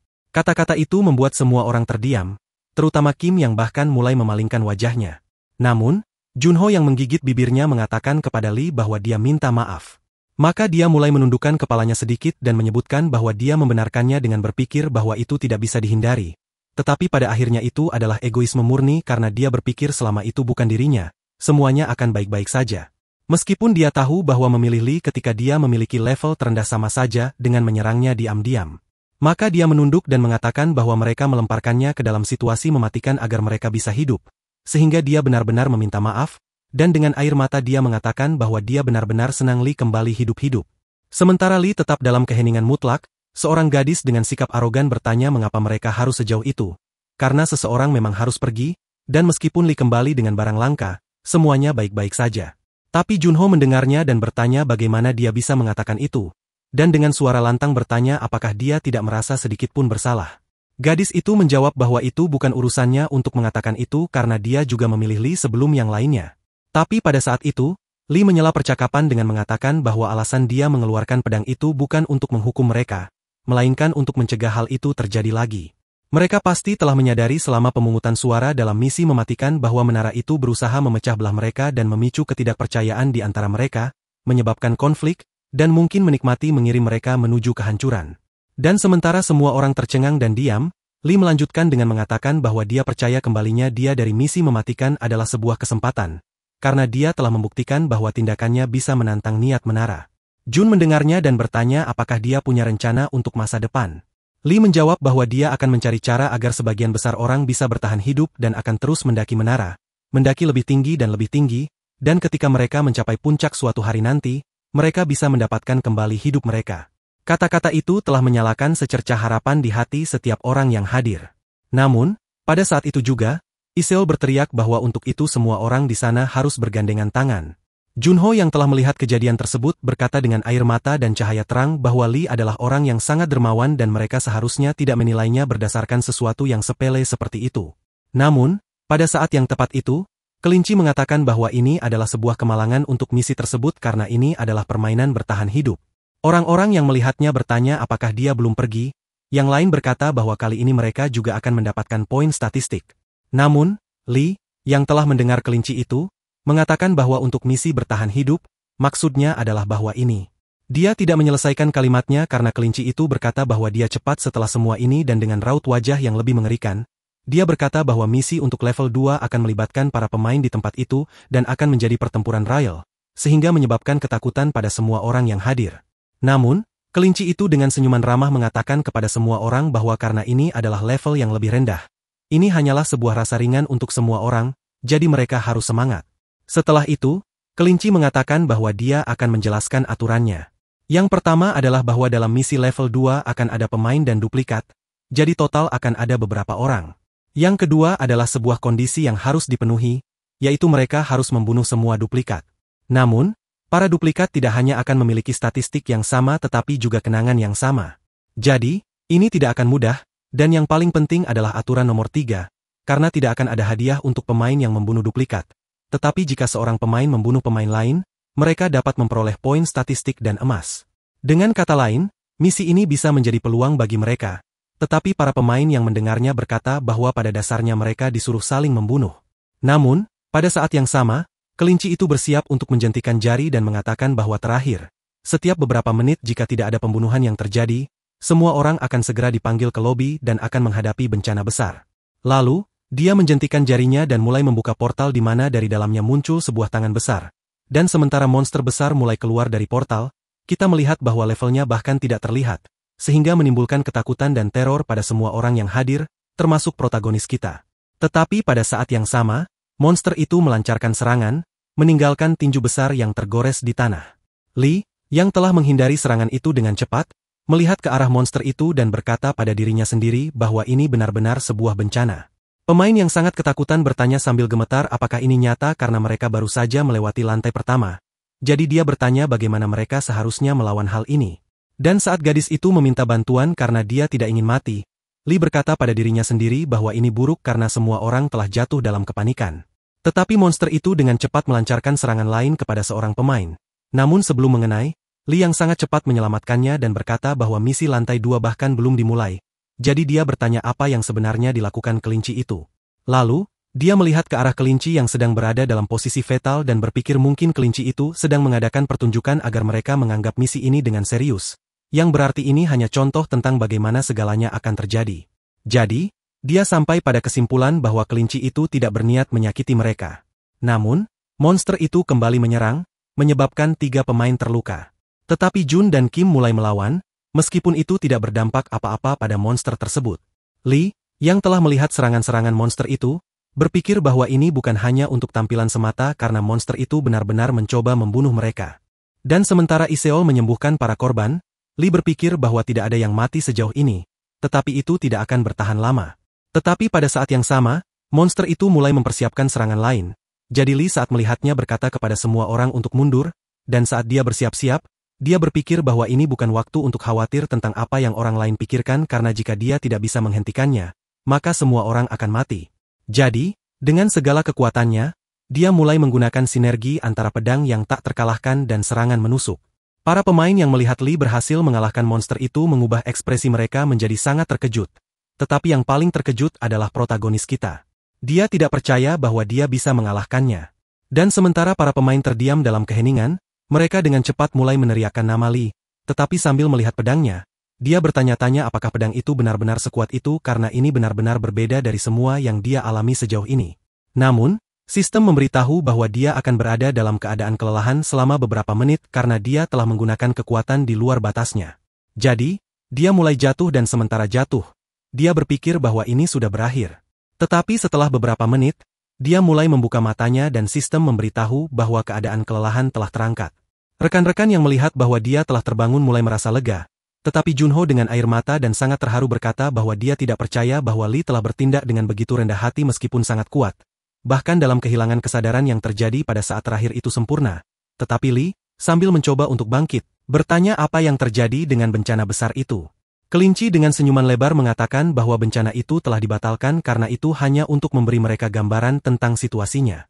Hal ini membuat Lee cukup terkejut karena ternyata dia benar. Kelinci melanjutkan dengan mengatakan bahwa mungkin hal ini tidak terlalu menarik karena semua orang terlalu bersikap ramah satu sama lain meskipun mereka hampir saja mati. Saat kelinci mulai berjalan perlahan, dia memberitahu semua orang bahwa kenyataan bahwa kematian harus terjadi setiap menit berarti orang-orang di sekitar mereka mungkin adalah orang yang akan membunuh mereka. Ketika semua orang mulai merasa cukup gugup, kelinci itu berkata bahwa dia telah menyampaikan pesannya, lalu pergi. Setelah kelinci itu pergi, Lee menggertakkan giginya dan berpikir bahwa dia berpikir akan begitu jelas tentang niatnya. Lalu dia bertanya-tanya apakah ada yang bisa mereka lakukan untuk mengatasinya. Beberapa menit kemudian, Junho berkata bahwa jika mereka tidak bisa menemukan para doppelganger, maka mereka harus saling membunuh. Namun, pemain lain mengatakan bahwa mereka perlu menemukan cara untuk menangani ini dengan cepat. Seorang pemain lain mencoba memberi saran dengan menyebutkan bahwa mereka bisa memberi tanda pada masing-masing dari mereka. Namun, pemain lain menyebutkan bahwa doppelganger berbagi ingatan mereka, jadi mereka bertanya-tanya apa yang akan mereka lakukan. Lee, yang telah mendengar seluruh percakapan itu, memanggil perhatian semua orang dan kemudian mengatakan bahwa dia memiliki sesuatu dalam pikirannya. Sambil berdiri, dia mengatakan bahwa selama misi ini, hanya dia yang akan melakukannya. Namun, semua pemain yang mendengarnya menjadi sangat bingung. Lee lalu mengatakan kepada mereka bahwa mereka tidak boleh melakukan apapun dan harus berkumpul di tempat tertinggi di lantai 2. Jika ada seseorang yang melakukan itu kecuali dia, maka mereka harus menganggap orang itu sebagai doppelganger dan bekerja sama untuk mengalahkannya. Namun, Sechan, seorang mantan anggota pasukan khusus dan ahli bertahan hidup, bertanya kepada Lee apakah itu rencananya. Gadis ini mengatakan bahwa dia mengerti bahwa Lee cukup baik meskipun levelnya rendah. Tetapi dia bertanya mengapa mereka harus mengikuti rencananya dengan patuh. Lee dengan serius bertanya apakah dia ingat apa yang dikatakan kelinci beberapa saat lalu, bahwa tidak ada hadiah bagi pemain yang membunuh doppelganger. Tetapi jika seorang pemain membunuh pemain lain, mereka bisa mendapatkan poin statistik dan emas. Ini berarti bahwa orang-orang di sekitar mereka bisa menjadi orang yang membunuh mereka. Meskipun instruksi meminta mereka untuk melawan doppelganger, yang sebenarnya diinginkan oleh menara adalah agar mereka saling membunuh. Jadi, dengan cukup serius, dia mengatakan bahwa dia tidak ingin menara bermain-main dengannya lagi, dan karena itu, dia percaya bahwa itu adalah solusi terbaik. Namun, gadis itu tidak terlalu puas. Jun kemudian mengangkat tangannya dan mengatakan bahwa dia setuju dan bahwa mereka benar-benar bisa mengurangi kerusakan. Dia kemudian mengatakan kepada Lee dengan pandangan yang sangat serius bahwa memintanya untuk mengambil peran tersebut berarti dia memiliki cara untuk membedakan siapa yang adalah doppelganger. Lee, mendengarnya, tersenyum dan berkata bahwa tentu saja dia punya caranya. Kita kemudian beralih ke adegan di mana misi lantai 2 telah dimulai, dan jumlah anggota saat ini adalah pemain dan doppelganger. Setelah itu, kita kembali ke Kim, yang mengatakan bahwa dia tidak percaya mereka diminta untuk berkumpul di puncak tanpa melakukan apapun. Meskipun Lee yang menyarankannya, dia tetap merasa itu terlalu ceroboh. Jadi dia mengeluh karena benar-benar tidak suka mendaki gunung. Namun, pada saat yang sama, dia menyadari ada orang lain, jadi dia mencoba bersembunyi di balik pohon. Ketika Kim menyiapkan serangannya, Lee memanggilnya dan mengatakan bahwa dia sangat besar sehingga dia bisa melihatnya di balik pohon. Kim, melihat siapa itu, dengan senyum lebar mengatakan bahwa itu hanya kakaknya sendiri. Dan saat Kim berpikir itu adalah doppelganger, dia dengan cepat dipotong menjadi dua oleh Lee.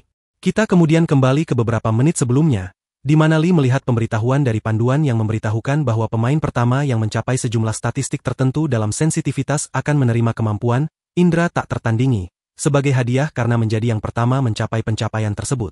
Kemampuan ini akan membantu mengidentifikasi doppelganger. Melihat pemberitahuan itu, dia mengatakan bahwa sebenarnya dia sedikit takut setelah mengatakan bahwa dia yakin bisa membedakan siapa yang adalah doppelganger. Namun, tepat saat itu, jendela pemberitahuan muncul pada saat yang sempurna, jadi dia mulai menggunakan emasnya untuk meningkatkan poin sensitivitas. Kamu adalah yang pertama mencapai tingkat statistik dalam sensitivitas dan telah memperoleh indera tak tertandingi. Indera-inderamu akan sangat terasa sehingga kamu akan mampu mendapatkan informasi tentang seseorang selama mereka berada dalam jangkauan tertentu darimu. Saat Lee mengamati tangannya, dia berkata bahwa akhirnya dia berhasil mendapatkan kemampuan itu setelah menghabiskan hampir setengah dari emas yang dimilikinya. Namun, dia merasa seolah-olah seluruh dunianya telah diberikan filter indera yang lebih baik, dan itu cukup keren. Pada saat yang sama, dia mendengar gumaman dan mengatakan bahwa suara itu berasal dari Kim, yang mengeluh karena harus mendaki gunung. Lee, mendengarnya dengan begitu jelas meskipun berada cukup jauh, mengatakan bahwa itu mengejutkan. Namun, dia mendeteksi bau yang sangat tidak menyenangkan, jadi dia melihat Kim, dan melihatnya, dia menyadari bahwa itu adalah doppelganger. Setelah itu, kita kembali ke masa kini, di mana doppelganger Kim telah terpotong menjadi dua. Lee, mengingat apa yang terjadi, mengatakan bahwa dia bertindak seperti yang asli sampai saat dia mati. Namun, dia merasa buruk karena telah membunuhnya. Bagaimanapun, sekarang dia telah mengkonfirmasi kemampuannya untuk membedakan doppelganger. Dia berharap orang lain mengikuti instruksinya. Karena Jun setuju, yang lain setuju untuk mengikuti rencana itu, tetapi dia tidak tahu apa yang bisa terjadi secara real-time dan berharap tidak ada yang terjadi sampai mereka mencapai tempat tertinggi di peta itu. Namun, pada saat itu, sistem memberitahukan bahwa seorang pemain telah mati. Jumlah anggota saat ini adalah pemain dan doppelganger. Tidak percaya dengan pemberitahuan itu, dia bertanya-tanya dengan ekspresi suram apakah seorang pemain sudah mati. Dia juga bertanya-tanya apakah doppelganger telah mulai membunuh orang, atau apakah itu dilakukan oleh seorang pemain. Karena tidak tahu apa yang telah terjadi, dia mengatakan bahwa tidak ada cara untuk menyimpulkan apa yang telah terjadi. Jadi, dia dengan cepat mulai berlari dengan kecepatan penuh karena dia perlu menemukan pembunuhnya secepat mungkin. Sambil memanjat pohon untuk bisa melihat area dengan lebih baik, dia berkata dengan mengutuk bahwa sementara dia sedang menghilangkan seorang doppelganger, seorang pemain lain juga telah dibunuh. Dia bertanya di mana pembunuh itu berada, namun di saat yang sama, dia melihat seseorang. Dengan cepat dia berbalik dan melihat seorang doppelganger yang baru saja membunuh seorang pemain. Setelah menemukannya, dia langsung menyerang doppelganger itu dan berhasil melukainya cukup parah. Doppelganger itu akhirnya tewas.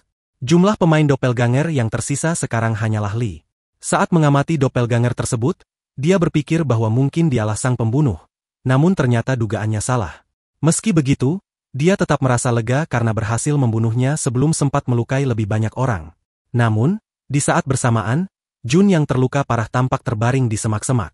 Dengan suara lemah, dia bertanya apakah itu benar-benar Lee, lalu memperingatkan Lee untuk berhati-hati terhadap doppelganger sebelum akhirnya pingsan. Beberapa menit kemudian, Lee membantu Jun untuk bergerak, dan meski sulit bicara, Jun menyampaikan penyesalannya karena telah membiarkan doppelganger kabur, yang akhirnya menyebabkan kematian pemain lain. Dengan penuh amarah, dia mengatakan bahwa memikirkan ada seseorang yang mirip dirinya berkeliaran dan melukai orang lain membuatnya merasa sangat buruk. Mendengar itu, Lee mengatakan bahwa itu bukan salah Jun karena mereka semua hanyalah korban dari menara, dan yang terpenting adalah mereka bisa keluar dari tempat itu dengan selamat. Di saat yang sama, ia melihat dua orang muncul, Iseol dan Junho. Iseol menghela napas lega, mengatakan bahwa dia senang keduanya selamat dan sempat khawatir setelah mendengar kabar ada pemain yang tewas. Junho pun menambahkan bahwa dia juga tak percaya dua orang telah terbunuh.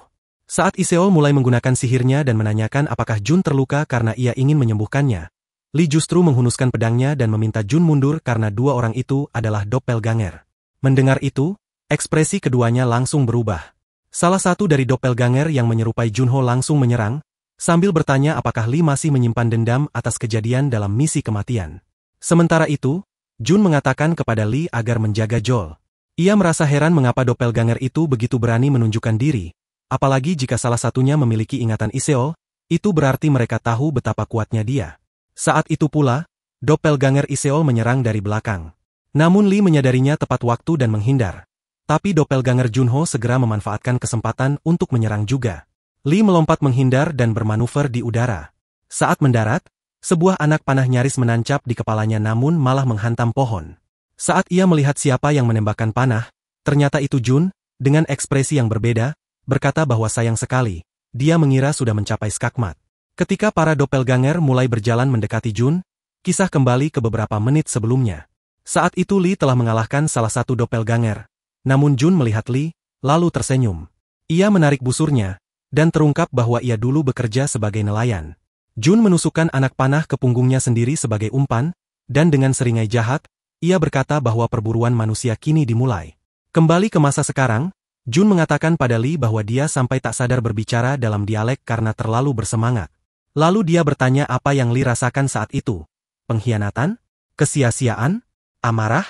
Ia tertawa lepas. Namun Lee, sambil tersenyum, berkata bahwa dia sudah menduga Jun akan menunjukkan sisi aslinya, dan ternyata Jun jauh lebih gila dari yang ia pikirkan. Jun menanggapi bahwa Lee seolah tahu ia akan menusuknya dari belakang. Namun saat Lee membantunya berjalan, ia menatap tajam. Lee lalu mengatakan bahwa ia bisa melihat status orang lain dan menyadari statistik Jun meningkat drastis, menunjukkan bahwa dialah pembunuh sebenarnya. Jun tertawa dan berkata bahwa ini semakin menarik. Ia bertanya apakah Lee dibantu oleh menara karena ia sangat iri. Lee pun bertanya mengapa Jun melakukan semua ini, hingga tega membunuh demi emas dan kekuatan. Jun, sambil tertawa, mengatakan bahwa di dunia yang indah ini, orang yang membunuh bukan hanya tidak dihukum, tapi malah diberi hadiah. Lalu ia melepas anak panah, bertanya bagaimana mungkin mereka tidak membunuh siapapun. Saat Lee mengingat Jun di masa lalu, ia bertanya-tanya apakah Jun punya alasan melakukan ini, namun ternyata ia salah. Anak panah melesat cepat ke arahnya, namun ia berhasil menghindar dan meluncur ke arah Kim Junon. Dikatakan bahwa Kim Junon hanyalah seorang pemakai topeng yang selama ini menahan diri untuk momen seperti ini. Tipe seperti itu tak lain hanyalah pembunuh psikopat. Di saat bersamaan, doppelganger melihat Lee bergerak cepat ke arah Jun dan mereka langsung menyerangnya. Lee menghindar dan menjaga jarak, lalu melihat ada anak panah yang mengarah padanya. Ia menebas anak panah itu menjadi dua. Namun ada anak panah kedua yang mengarah ke kepalanya. Ia dengan cepat menghindar dan panah itu menghantam pohon, meninggalkan lubang besar. Lee menyadari bahwa Qin belum mengeluarkan seluruh kemampuannya. Lee lalu menatap para doppelganger dan mengatakan bahwa kombinasi dari petarung jarak dekat terbaik, penyembuh di wilayah itu, serta penyerang jarak jauh yang lebih kuat dari doppelganger membentuk tim yang nyaris tanpa celah. Ia berkata pada Kim Junchi bahwa dia tidak tahu bagaimana cara meyakinkan para doppelganger. Tapi sepertinya dia sudah sangat siap. Kim Jun, dengan senyum lebar, mengatakan bahwa untuk menangkap sesuatu yang besar, memang harus seperti itu. Ia mengira targetnya akan lebih mudah ditaklukkan, tapi ternyata cukup tangguh. Sambil memainkan anak panah di tangannya, ia berkata bahwa ini jauh lebih menyenangkan, melihatnya bertarung dalam kesakitan hingga mati. Ia pun mulai menegang busurnya dan bertanya pada para doppelganger apa yang mereka tunggu, karena sudah waktunya menjaring dan menyerang bersamaan. Namun Lee, dengan ekspresi serius, mulai mengaktifkan kemampuan indera sempurnanya, yang memungkinkannya melihat ke segala arah. Saat musuh mendekat, ia mengamati statistik mereka dan menyimpulkan bahwa mereka adalah tim yang sangat seimbang. Tapi melawan kekuatan yang luar biasa, komposisi tim sehebat apapun tetap tak berarti. Satu doppelganger tewas. Lalu satu lagi. Jumlah pemain doppelganger pun berkurang. Ken, melihat Lee dengan mudah mengalahkan doppelganger, mulai merasa sangat ketakutan. Ia berlutut dan memohon kepada Lee sambil menangis agar nyawanya diampuni, mengatakan bahwa ia sempat tergila-gila dengan hadiah hingga kehilangan akal. Ia mengaku terkejut melihat betapa kuatnya Lee dan menyadari bahwa ia telah melewati batas yang tak seharusnya ia langkahi. Gemetar, ia meminta Lee untuk mengirimnya ke neraka, cukup kali ini saja. Namun, tanpa ragu, Lee segera membelah tubuhnya menjadi dua. Saat tubuh bagian atas Lee melayang di udara, ia mengumpat dan berkata bahwa umpannya bukan hanya untuk menangkap ikan kecil, melainkan sesuatu yang jauh lebih besar, jumlah pemain doppelganger saat ini. Dengan pedangnya yang berlumuran darah, Lee berkata bahwa ia harus membunuh manusia yang masih hidup. Namun di saat yang sama, sistem memberitahukan bahwa pemain yang sebelumnya menerima tantangan untuk menjadi pembunuh bintang telah tewas. Kini, kesempatan itu berpindah kepadanya. Jika ia menerima tantangan tersebut, ia akan memperoleh peningkatan statistik dan dukungan dari pihak doppelganger. Dan jika berhasil menjadi pembunuh bintang sejati, ia akan menerima hadiah luar biasa. Di tengah kebingungan, kabut mulai menyelimuti sekelilingnya, berkumpul dan membentuk sosok doppelganger yang mengulurkan tangan ke arahnya. Saat sistem menanyakan apakah ia ingin menerima tantangan itu, Lee membaca notifikasi dan berkata bahwa inilah alasan Kim Junson bisa memimpin para doppelganger. Keuntungan menjadi pembunuh bintang termasuk peralatan peringkat legendaris, kemampuan legendaris, peningkatan statistik secara cepat, dan gelar eksklusif sebagai pembunuh bintang. Melihat imbalan sebesar itu, Lee merasa heran mengapa hadiahnya begitu tidak masuk akal. Namun, ia mulai mengingat pengalaman sebelumnya dengan para doppelganger dan mengaku bahwa meski ia tidak menyukai tindakan membunuh mereka, ia tetap bisa melakukannya karena tahu mereka bukan manusia. Tapi sekarang, ia menghadapi dilema baru, melawan sesama manusia, yang salah satunya mungkin adalah penantang lain yang juga berusaha menjadi pembunuh bintang. Bisa saja orang itu di masa depan akan berhasil mengambil gelar tersebut. Setelah menimbang semua notifikasi, ia mendekati bar sistem yang menanyakan apakah ia menerima tantangan. Namun, ia menolaknya, karena ia tidak ingin berubah menjadi psikopat seperti Jun. Setelah itu, Lee tiba bersama para pemain lainnya, dan Kim, dengan ekspresinya yang khas, bertanya mengapa ia datang terlambat. Lee menatapnya, menghunus pedang, dan berkata bahwa ia harus menjadi psikopat gila. Kemudian, ia menyampaikan kepada semua orang bahwa ia tahu sulit untuk mengikuti rencananya. Ia pun mengucapkan terima kasih atas kepercayaan mereka. Beberapa pemain yang ditemani doppelganger bertanya apa yang harus dilakukan selanjutnya. Yang lain bertanya apakah Lee bisa membedakan siapa yang asli dan siapa yang bukan. Dengan tegas, ia menjawab ya. Namun, di saat yang sama, seseorang dari kelompok itu berterima kasih karena telah diberi arahan. Saat seseorang mendekati kerumunan, Lee menoleh dan berkata bahwa orang itu telah muncul. Ternyata, para pemain dibuat bingung karena ada dua sosok Lee yang tampak sama. Mereka bertanya-tanya mana Lee yang asli. Seseorang bertanya apakah Lee telah memprediksi situasi seperti ini. Sambil saling menatap tajam, Lee yang asli berkata bahwa ia sebenarnya berencana menyingkirkan duplikatnya sebelum tiba di tempat ini. Namun rencananya gagal karena variabel tak terduga bernama Jun. Dalam situasi ini, seperti permainan catur antara dirinya dan sang duplikat. Seorang pemain bertanya siapa Lee yang sebenarnya, sementara yang lain meminta penjelasan lebih lanjut. Lee menyatakan bahwa ia telah mengeliminasi beberapa duplikat. 8 orang entah memiliki duplikat yang sudah mati atau mereka sendiri yang mati. Ia yakin bisa membuktikan dirinya adalah Lee yang asli jika ia mengungkap 5 identitas duplikat yang telah ia basmi. Namun, duplikatnya justru lebih dulu menyebutkan nama-nama lain, selain Lee dan Iseol, dan mengklaim telah mengalahkan duplikat mereka. Hal ini membuat semua orang bingung. Saat Lee mencoba mencari cara membuktikan dirinya, duplikatnya memancing opini, menyuruh semua berpikir dengan hati-hati. Iseol dan seorang pemain berambut merah teringat bahwa mereka pernah bersama dalam kelompok yang sama dan membangun kepercayaan. Maka, menurut sang duplikat, besar kemungkinan ialah yang mengalahkan duplikat mereka. Lee pun menyadari bahwa duplikatnya telah mengambil langkah pertama, membuat orang-orang mulai meragukannya. Seorang wanita di belakang berkata bahwa ini terlalu mencurigakan, namun Iseol menyatakan bahwa tidak ada jaminan bahwa itu tidak mungkin terjadi. Ketika semua sedang berpikir, duplikat Lee menyebut bahwa jika pernyataannya salah, berarti Jun adalah duplikat, yang artinya ia telah membunuh Jun yang asli. Jun selama ini dikenal sebagai pemimpin yang baik dan inspiratif dalam masa sulit. Maka, duplikat Lee mempertanyakan apakah mereka bisa mempercayai Lee yang sekarang dicurigai sebagai pembunuh. Lee mengakui bahwa ia tidak tahu bagaimana Jun tewas, namun situasi ini ternyata menguntungkannya. Duplikatnya lalu menggiring opini bahwa Lee adalah duplikat. Para pemain mulai terpengaruh dan berpikir untuk menyerangnya. Tapi Iseol mengingatkan mereka agar tidak mengambil keputusan hanya dari satu sisi. Lee pun setuju dan menyarankan agar tetap berhati-hati. Meskipun begitu, salah satu pemain menganggap tidak ada waktu lagi, karena bencana besar akan segera datang. Dalam diam, Lee memuji kecerdikan taktik duplikatnya. Ia mengaku bahwa memang ia yang membunuh Jun, dan duplikatnya mengira Lee sudah menyerah.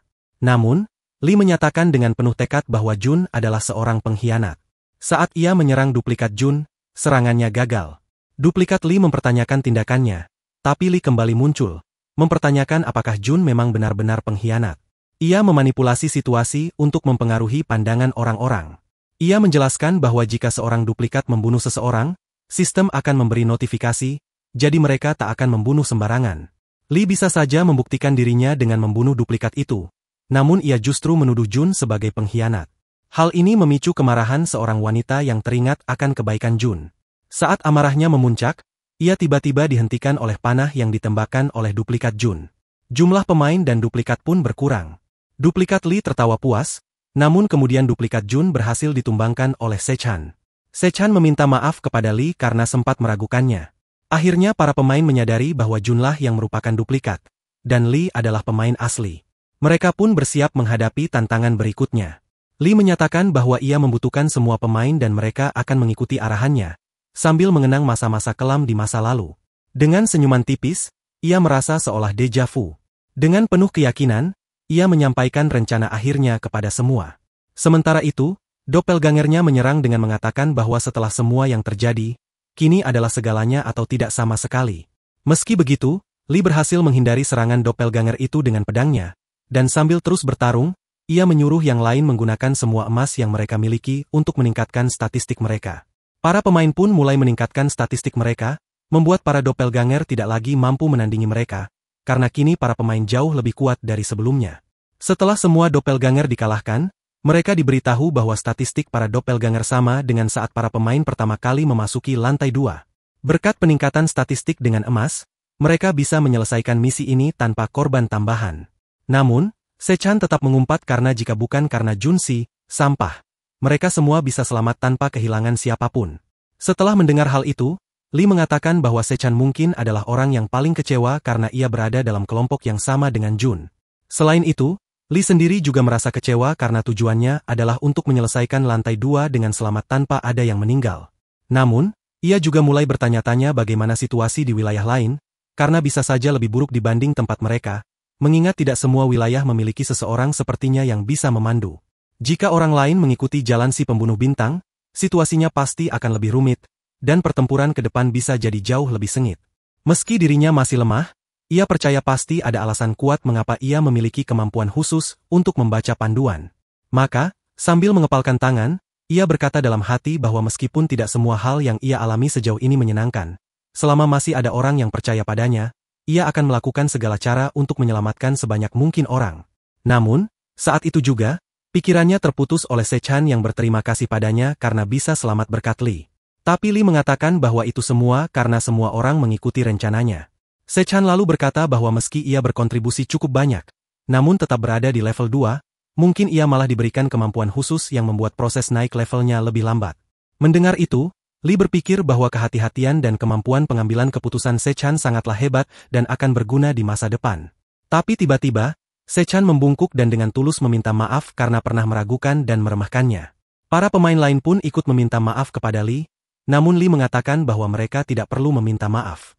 Di sisi lain, Kim tertawa lebar dan menyindir mereka yang tidak pandai mengenali potensi seseorang, sambil mengatakan bahwa mereka seharusnya seperti dirinya. Tapi kemudian Iseol memotong, berkata bahwa dialah orang pertama yang menyadari betapa luar biasanya Lee. Saat itu, Lee hanya menggigit tangan sambil berkata bahwa ia ingin minta maaf lagi, tapi kali ini dengan berlinang air mata.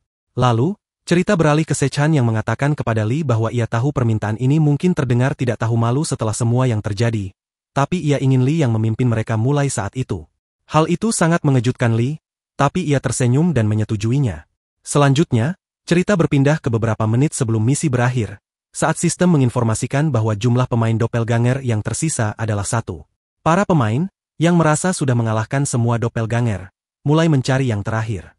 Saat itu, Lee mendekati semak-semak dan segera mengalahkan doppelganger terakhir. Sistem kemudian memberitahu bahwa doppelganger telah dikalahkan dan misi telah selesai. Kita kembali ke masa sekarang, ketika pengeras suara mengumumkan bahwa hadiah emas akan dibagikan sesuai kontribusi masing-masing. Para pemain pun bersorak karena menerima emas. Kim tertawa terbahak dan berpose karena dialah yang mendapatkan emas tersebut. Saat Kim pamer emasnya, Lee tersenyum karena semua pemain tampaknya mendapat emas berkat mengikuti rencananya. Dan ia senang karena semua orang mendapatkan sesuatu. Ini berarti ia juga mendapatkan emas. Tapi tiba-tiba, sistem menginformasikan bahwa karena Lee menerima emas dalam jumlah lebih dari batas tertentu, peringkat tokonya akan naik.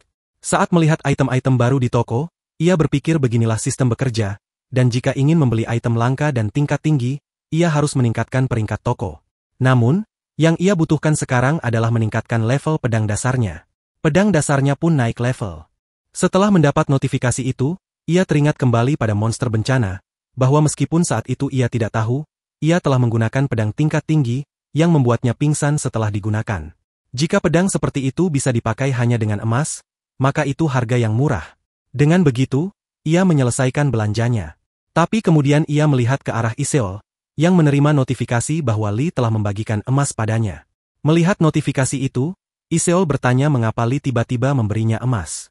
Lee menjawab bahwa Iseol berhak mendapatkannya karena saat mereka melawan Kobold dan Doppelganger, kemenangan mereka akan jauh lebih sulit tanpa bantuannya. Dalam dunia di mana mereka harus mengambil nyawa orang lain demi bertahan hidup, alasan mereka masih bisa tertawa dan saling percaya adalah karena mereka bisa saling membantu. Jadi, semuanya itu berkat Iseol. Mendengar itu, Iseol terdiam beberapa detik lalu dengan percaya diri berkata bahwa ia akan menjadi lebih kuat. Tak lama kemudian, Iseol mendapat notifikasi bahwa kemampuan Healing Hands-nya telah meningkat. Kim, yang juga mendapat notifikasi bahwa Lee membagikan emas kepadanya, memandang kakaknya. Kakaknya berkata agar Kim tidak melakukan hal aneh dan tetap bekerja dengan baik. Saat Kim pergi, Lee berpikir bahwa Kim cukup kompeten dan bisa sangat berguna. Itu akan sangat membantu jika bisa membuatnya lebih kuat, pikir Lee, tapi saat itu juga, ia terdistraksi oleh Kim yang memanggilnya. Dengan ekspresi aneh, Kim mengatakan bahwa mulai saat itu, permintaan Lee adalah perintah baginya, dan ia hanya perlu mengatakan apa yang dibutuhkan. Namun, Lee segera mencabut pedangnya dan menggenggamnya erat, berpikir bahwa ini saat yang tepat untuk menguji pedang dasar level 3-nya. Lalu, adegan berpindah, dan sistem memberitahu semua pemain bahwa misi lantai 3 telah dimulai. Misi lantai 3 adalah perang pengepungan, dan ini akan menjadi pertama kalinya mereka bertemu pemain dari wilayah lain. Ketentuannya jelas, kelompok mereka bertugas menyerang, menghancurkan kastil, dan merebut altar. Waktu yang tersisa, beberapa jam. Hukuman jika gagal, tidak diketahui. Mereka juga mendapat item terbatas, yaitu kristal kembali, yang hanya bisa digunakan di lantai 3. Sambil menebak-nebak fungsi kristal kembali, Lee melihat salah satu pemain mengamati kastil dan bertanya apakah ini berarti mereka harus membunuh orang lain. Pemain lain bertanya apa itu kristal kembali, tapi di saat bersamaan, sistem panduan memberitahu Lee sesuatu. Setelah mengetahui fungsi kristal kembali, Lee langsung memanggil Kim untuk segera mulai menyerang, mengingatkan bahwa Kim telah berjanji akan melakukan apapun yang diminta. Adegan berpindah ke Kim yang mulai memanjat kastil. Saat meletakkan tangan di lehernya, ia berkata bahwa Lee seharusnya cukup mengatakan bahwa dirinya tidak akan benar-benar mati di lantai ini. Karena meskipun ia mati, kristal kembali akan membawanya ke tempat awal. Saat Kim mencapai gerbang kastil, ia teringat bahwa Lee pernah berkata jika ia melakukan pengintaian, ia akan mendapatkan emas. Dengan penuh semangat, ia pun berteriak bahwa ia akan menghancurkan semuanya sambil mulai menghantam gerbang. Dan sistem memberitahukan bahwa daya tahan gerbang mulai menurun. Ketahanan gerbang kastil menurun. Kim terus menghantam gerbang itu hingga akhirnya hancur sepenuhnya. Gerbang kastil terbuka selama 2 detik sebelum kembali pulih, dan saat Kim melangkah masuk, ia berkomentar bahwa tak mungkin gerbang sederhana bisa menahan kekuatannya. Gerbang itu kembali seperti semula, namun saat ia menoleh, ia melihat 2 penjaga di atas tembok kastil. Ia pun berbalik ke kiri, ke arah altar, dan menyadari ada beberapa orang di sekitarnya. Ia teringat bahwa Lee telah memintanya untuk tidak membunuh siapapun agar fungsi kristal pemulangan tidak terbongkar. Namun, dengan senyum lebar, Kim berpikir bahwa meskipun Lee memintanya, orang-orang itu hanyalah sampah yang ketakutan padanya. Saat berjalan mendekati altar, ia berniat menghancurkan mereka semua. Tapi tiba-tiba, ia diserang, wajahnya terkena pukulan. Saat Kim mulai berdarah dan mengeluh kesakitan, ia bertanya-tanya apa yang barusan terjadi. Ia pun menatap ke arah altar, bertanya-tanya apakah itu adalah senjata api. Kembali ke Lee, Kim menceritakan apa yang terjadi. Katanya, senjata itu menembakkan semacam peluru sihir yang sangat menyakitkan. Mendengar itu, Lee merasa heran karena seharusnya senjata api belum bisa diakses di tahap ini. Buktinya, bahkan Sechan yang berkelas prajurit pun tidak memilikinya. Namun, satu kemungkinan lainnya adalah bahwa musuh itu adalah pembunuh bintang. Dan kalau begitu, ini akan jadi pertarungan sulit. Saat itu, Iseol langsung menoleh dan berkata bahwa Lee tak perlu khawatir karena ia akan melindunginya dari belakang. Tak hanya dia, semua pemain lain mengangkat suara dan senjata, menyatakan bahwa mereka juga siap bertarung dan Lee bisa mengandalkan mereka. Melihat semangat mereka, Lee tersenyum dan berkata dengan yakin bahwa ia akan memberitahu rencana selanjutnya. Adegan beralih ke dalam kastil. Salah satu pemain tampak gugup dan ketakutan. Orang yang memegang senjata duduk di atas pemain lain yang juga tampak ketakutan. Kembali ke Lee, ia menggunakan keuntungan dari misi di lantai 2, yaitu kemampuan Indra Sempurna, yang memungkinkannya melihat dari kejauhan. Saat memandang ke arah kastil, ia mengonfirmasi bahwa hanya ada 2 penjaga di atas tembok, seperti yang Kim katakan. Saat Kim mendekat, Iseol memperingatkan bahwa jika Kim kembali, musuh akan menyadari fungsi kristal pemulangan. Namun Lee menenangkan, mengatakan mereka mungkin akan curiga, tapi tak bisa memastikannya. Lagi pula, bisa jadi mereka pikir itu kemampuan unik milik Kim. Tapi saat itu juga, para pemain di dalam kastil mulai membidik busur dan menembakkan anak panah secara bersamaan ke arah Kim. Kim berteriak bahwa ini berbeda dari sebelumnya. 2 anak panah itu dihancurkan oleh Lee yang melayang di udara. Ia berkata ini adalah kesempatan mereka, lalu mendarat di bahu Kim dan menyelinap masuk ke kastil untuk menjatuhkan 2 pemain musuh. Mereka hanya punya 1 kesempatan. Junho yang melihat tindakan Lee tersenyum lebar dan berkata bahwa musuh pasti akan segera menyadari cara kerja kristal pemulangan akibat serangan yang gagal di giliran pertama. Karena itu, mereka harus mengalahkan musuh secepatnya. Semua pemain mulai bergerak ke arah gerbang kastil. Kim berkata bahwa ia bisa menghancurkan gerbang itu dengan 5 pukulan batu. Para pemain lain diminta untuk mengikutinya dari dekat. Ia bersiap dengan jurus, pukulan batu.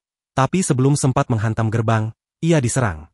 Ketahanan gerbang langsung hancur, dan kini gerbang itu tak bisa dipulihkan. Saat Lee memastikan rekan-rekannya baik-baik saja, ia teralihkan oleh seorang pemain yang terbaring di tanah. Ia bergumam bahwa ia tak tahu mengapa membiarkan mereka hidup. Tapi sikap setengah-setengah itu hanya akan membawanya ke kematian karena wanita gila itu pasti akan memanfaatkannya. Saat menatap pemain itu, ia pun berpikir bahwa hal tersebut mungkin saja terjadi. Lalu kita diperlihatkan bahwa perempuan itu memang pembunuh bintang, dengan kelas pendekar tingkat tinggi. Ia juga memiliki kemampuan, pala sihir, level 3, statistik di atas rata-rata, dan emas. Melihat statistik itu, Lee terkejut dan menyimpulkan bahwa dia memang pembunuh bintang dan pastinya telah membantai semua orang di lantai 2. Saat itu juga, gadis bernama Seoyeon menyadari keberadaan Lee dan segera menembaknya, tepat sasaran. Lee yang terkena tembakan berlindung di balik tembok dan menggunakan ramuan penyembuh. Ia mengakui bahwa ia tak menyangka akan diserang dari jarak sejauh itu. Ia menyadari bahwa musuh jauh lebih berbahaya dari yang ia bayangkan. Saat mengangkat bajunya, ia bersyukur telah mengenakan pelindung kulit tingkat lanjut yang tidak memiliki pertahanan fisik tapi pertahanan sihirnya tinggi. Ia pun sadar bahwa peluru sihir itu menguras MP-nya. Jika si pembunuh menggunakan toko yang sama dengannya, seharusnya tak mungkin membeli item pemulih mana. Dengan pemahaman itu, ia pun melompat turun, dan saat para rekannya mengikutinya, ia berpikir bahwa si pembunuh hanya memiliki beberapa peluru sihir tersisa, mereka harus menerobos sekarang. Semua orang pun mulai bergerak menuju altar, tapi si pembunuh langsung menembak salah satu pemain yang bertanya bagaimana mereka bisa mencapai altar tanpa terkena peluru. Lee berkata bahwa peluru sihir itu tak cukup kuat untuk membunuh Kim yang hampir mati. Karena peluru itu menguras MP, jumlah MP lah yang akan menentukan segalanya. Kita lalu beralih ke pertempuran, di mana pemain yang terkena peluru mulai sembuh, dan semua bergerak menuju altar. Namun, si pembunuh terus menembaki mereka. Untungnya, kemampuan Iseol membuat mereka bisa terus pulih. Si pembunuh yang menyadari itu, menendang kursi manusia untuk memperingatkan yang lain, sambil mengarahkan senjatanya agar mereka pergi. Lee yang mendekati altar berpikir bahwa apa yang terjadi dari titik ini akan menentukan akhir segalanya. Jika pertempuran pecah, akan ada kawan yang gugur karena peluru sihir. Jadi, mereka harus segera mencapai altar. Namun, 2 pemain musuh menyerang. Lee berhasil menangkis yang pertama dengan tendangan kuat, lalu menjatuhkan yang kedua dengan pukulan cepat ke tengkuk. Tapi kemudian, peluru sihir mengarah ke kepalanya. Lee menahannya dengan pedang, yang menyebabkan pedangnya terlempar. Si pembunuh melihat itu dan mengira Lee bereaksi terhadap tembakannya, lalu segera membidik kepala Junho. Melihat rekannya tumbang, Lee menoleh dan berpikir bahwa semakin banyak orang akan mati. Dengan gigi terkatup, Lee yakin bahwa si pembunuh tidak tahu bahwa mereka akan kembali hidup setelah mati. Ia bertanya-tanya bagaimana orang itu bisa tetap tenang sambil membunuh orang lain. Lalu dengan senyum kecil berkata bahwa sekelompok sampah itu cukup menarik.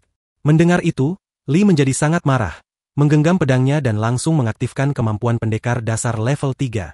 Sementara itu, Kim yang sedang melawan 2 pemain musuh berkata bahwa ini sudah selesai karena kakaknya, Lee, sudah mencapai altar, jadi ia tak perlu menahan diri lagi. Ia pun menggunakan jurus, tinju batu, level 2. Saat para pemain yang melawannya tumbang, kita kembali ke Lee, di mana si pembunuh bertanya siapa sebenarnya Lee karena bisa sekuat itu meskipun baru level 2. Tapi Lee, sambil tersenyum, menjawab, bukankah lebih aneh bahwa ia bisa mencapai level itu secepat itu? Hal itu membuat sang pembunuh berpikir, namun pada saat yang sama, platform tempat mereka berdiri mulai bersinar, dan sistem memberi pemberitahuan bahwa mereka telah menguasai altar 1 dari 3. Silakan singkirkan pemain lawan dari altar. Mendengar pemberitahuan itu, Lee menyadari bahwa mereka memerlukan 3 orang untuk sepenuhnya menguasai altar. Namun sebelum itu, ia harus menyelesaikan pertarungannya terlebih dahulu. Sang pembunuh dengan cepat mengambil inisiatif dan menembak, tetapi Lee segera membalas dengan pedangnya. Serangan itu berhasil ditangkis oleh senjata sang pembunuh, dan saat Lee melancarkan beberapa serangan berturut-turut, sang pembunuh terus menghindar sambil bertanya-tanya bagaimana Lee bisa bereaksi terhadap tembakannya. Di saat yang sama, Lee mempersiapkan serangan yang lebih kuat. Sang pembunuh melompat menghindar dan menembakkan 2 peluru secara cepat. Namun ekspresinya langsung berubah terkejut ketika melihat Lee berhasil menghindari keduanya. Dengan senyuman, sang pembunuh menyebut bahwa Lee tampaknya adalah seorang pendekar pedang, dan mengingatkannya pada Junho, salah satu pemain terkuat di wilayahnya, yang dikenal sebagai jenius dalam tenis meja. Dalam pertandingan profesional, mengembalikan semua bola hanya dengan mengandalkan penglihatan bukanlah hal yang mudah. Karena itu, seiring meningkatnya level permainan, banyak pemain mulai membaca gerakan lawan atau memperhatikan postur tubuh mereka. Kemampuan untuk mengamati dan memprediksi arah bola dianggap luar biasa. Lee sendiri dijuluki jenius prediksi saat masih menjadi pemain tenis meja profesional, dan sekarang ia memperoleh keuntungan berkat klub. Setelah berhasil menghindari serangan Lee, sang pembunuh mengakui dalam hati bahwa musuhnya memiliki statistik yang lebih tinggi darinya.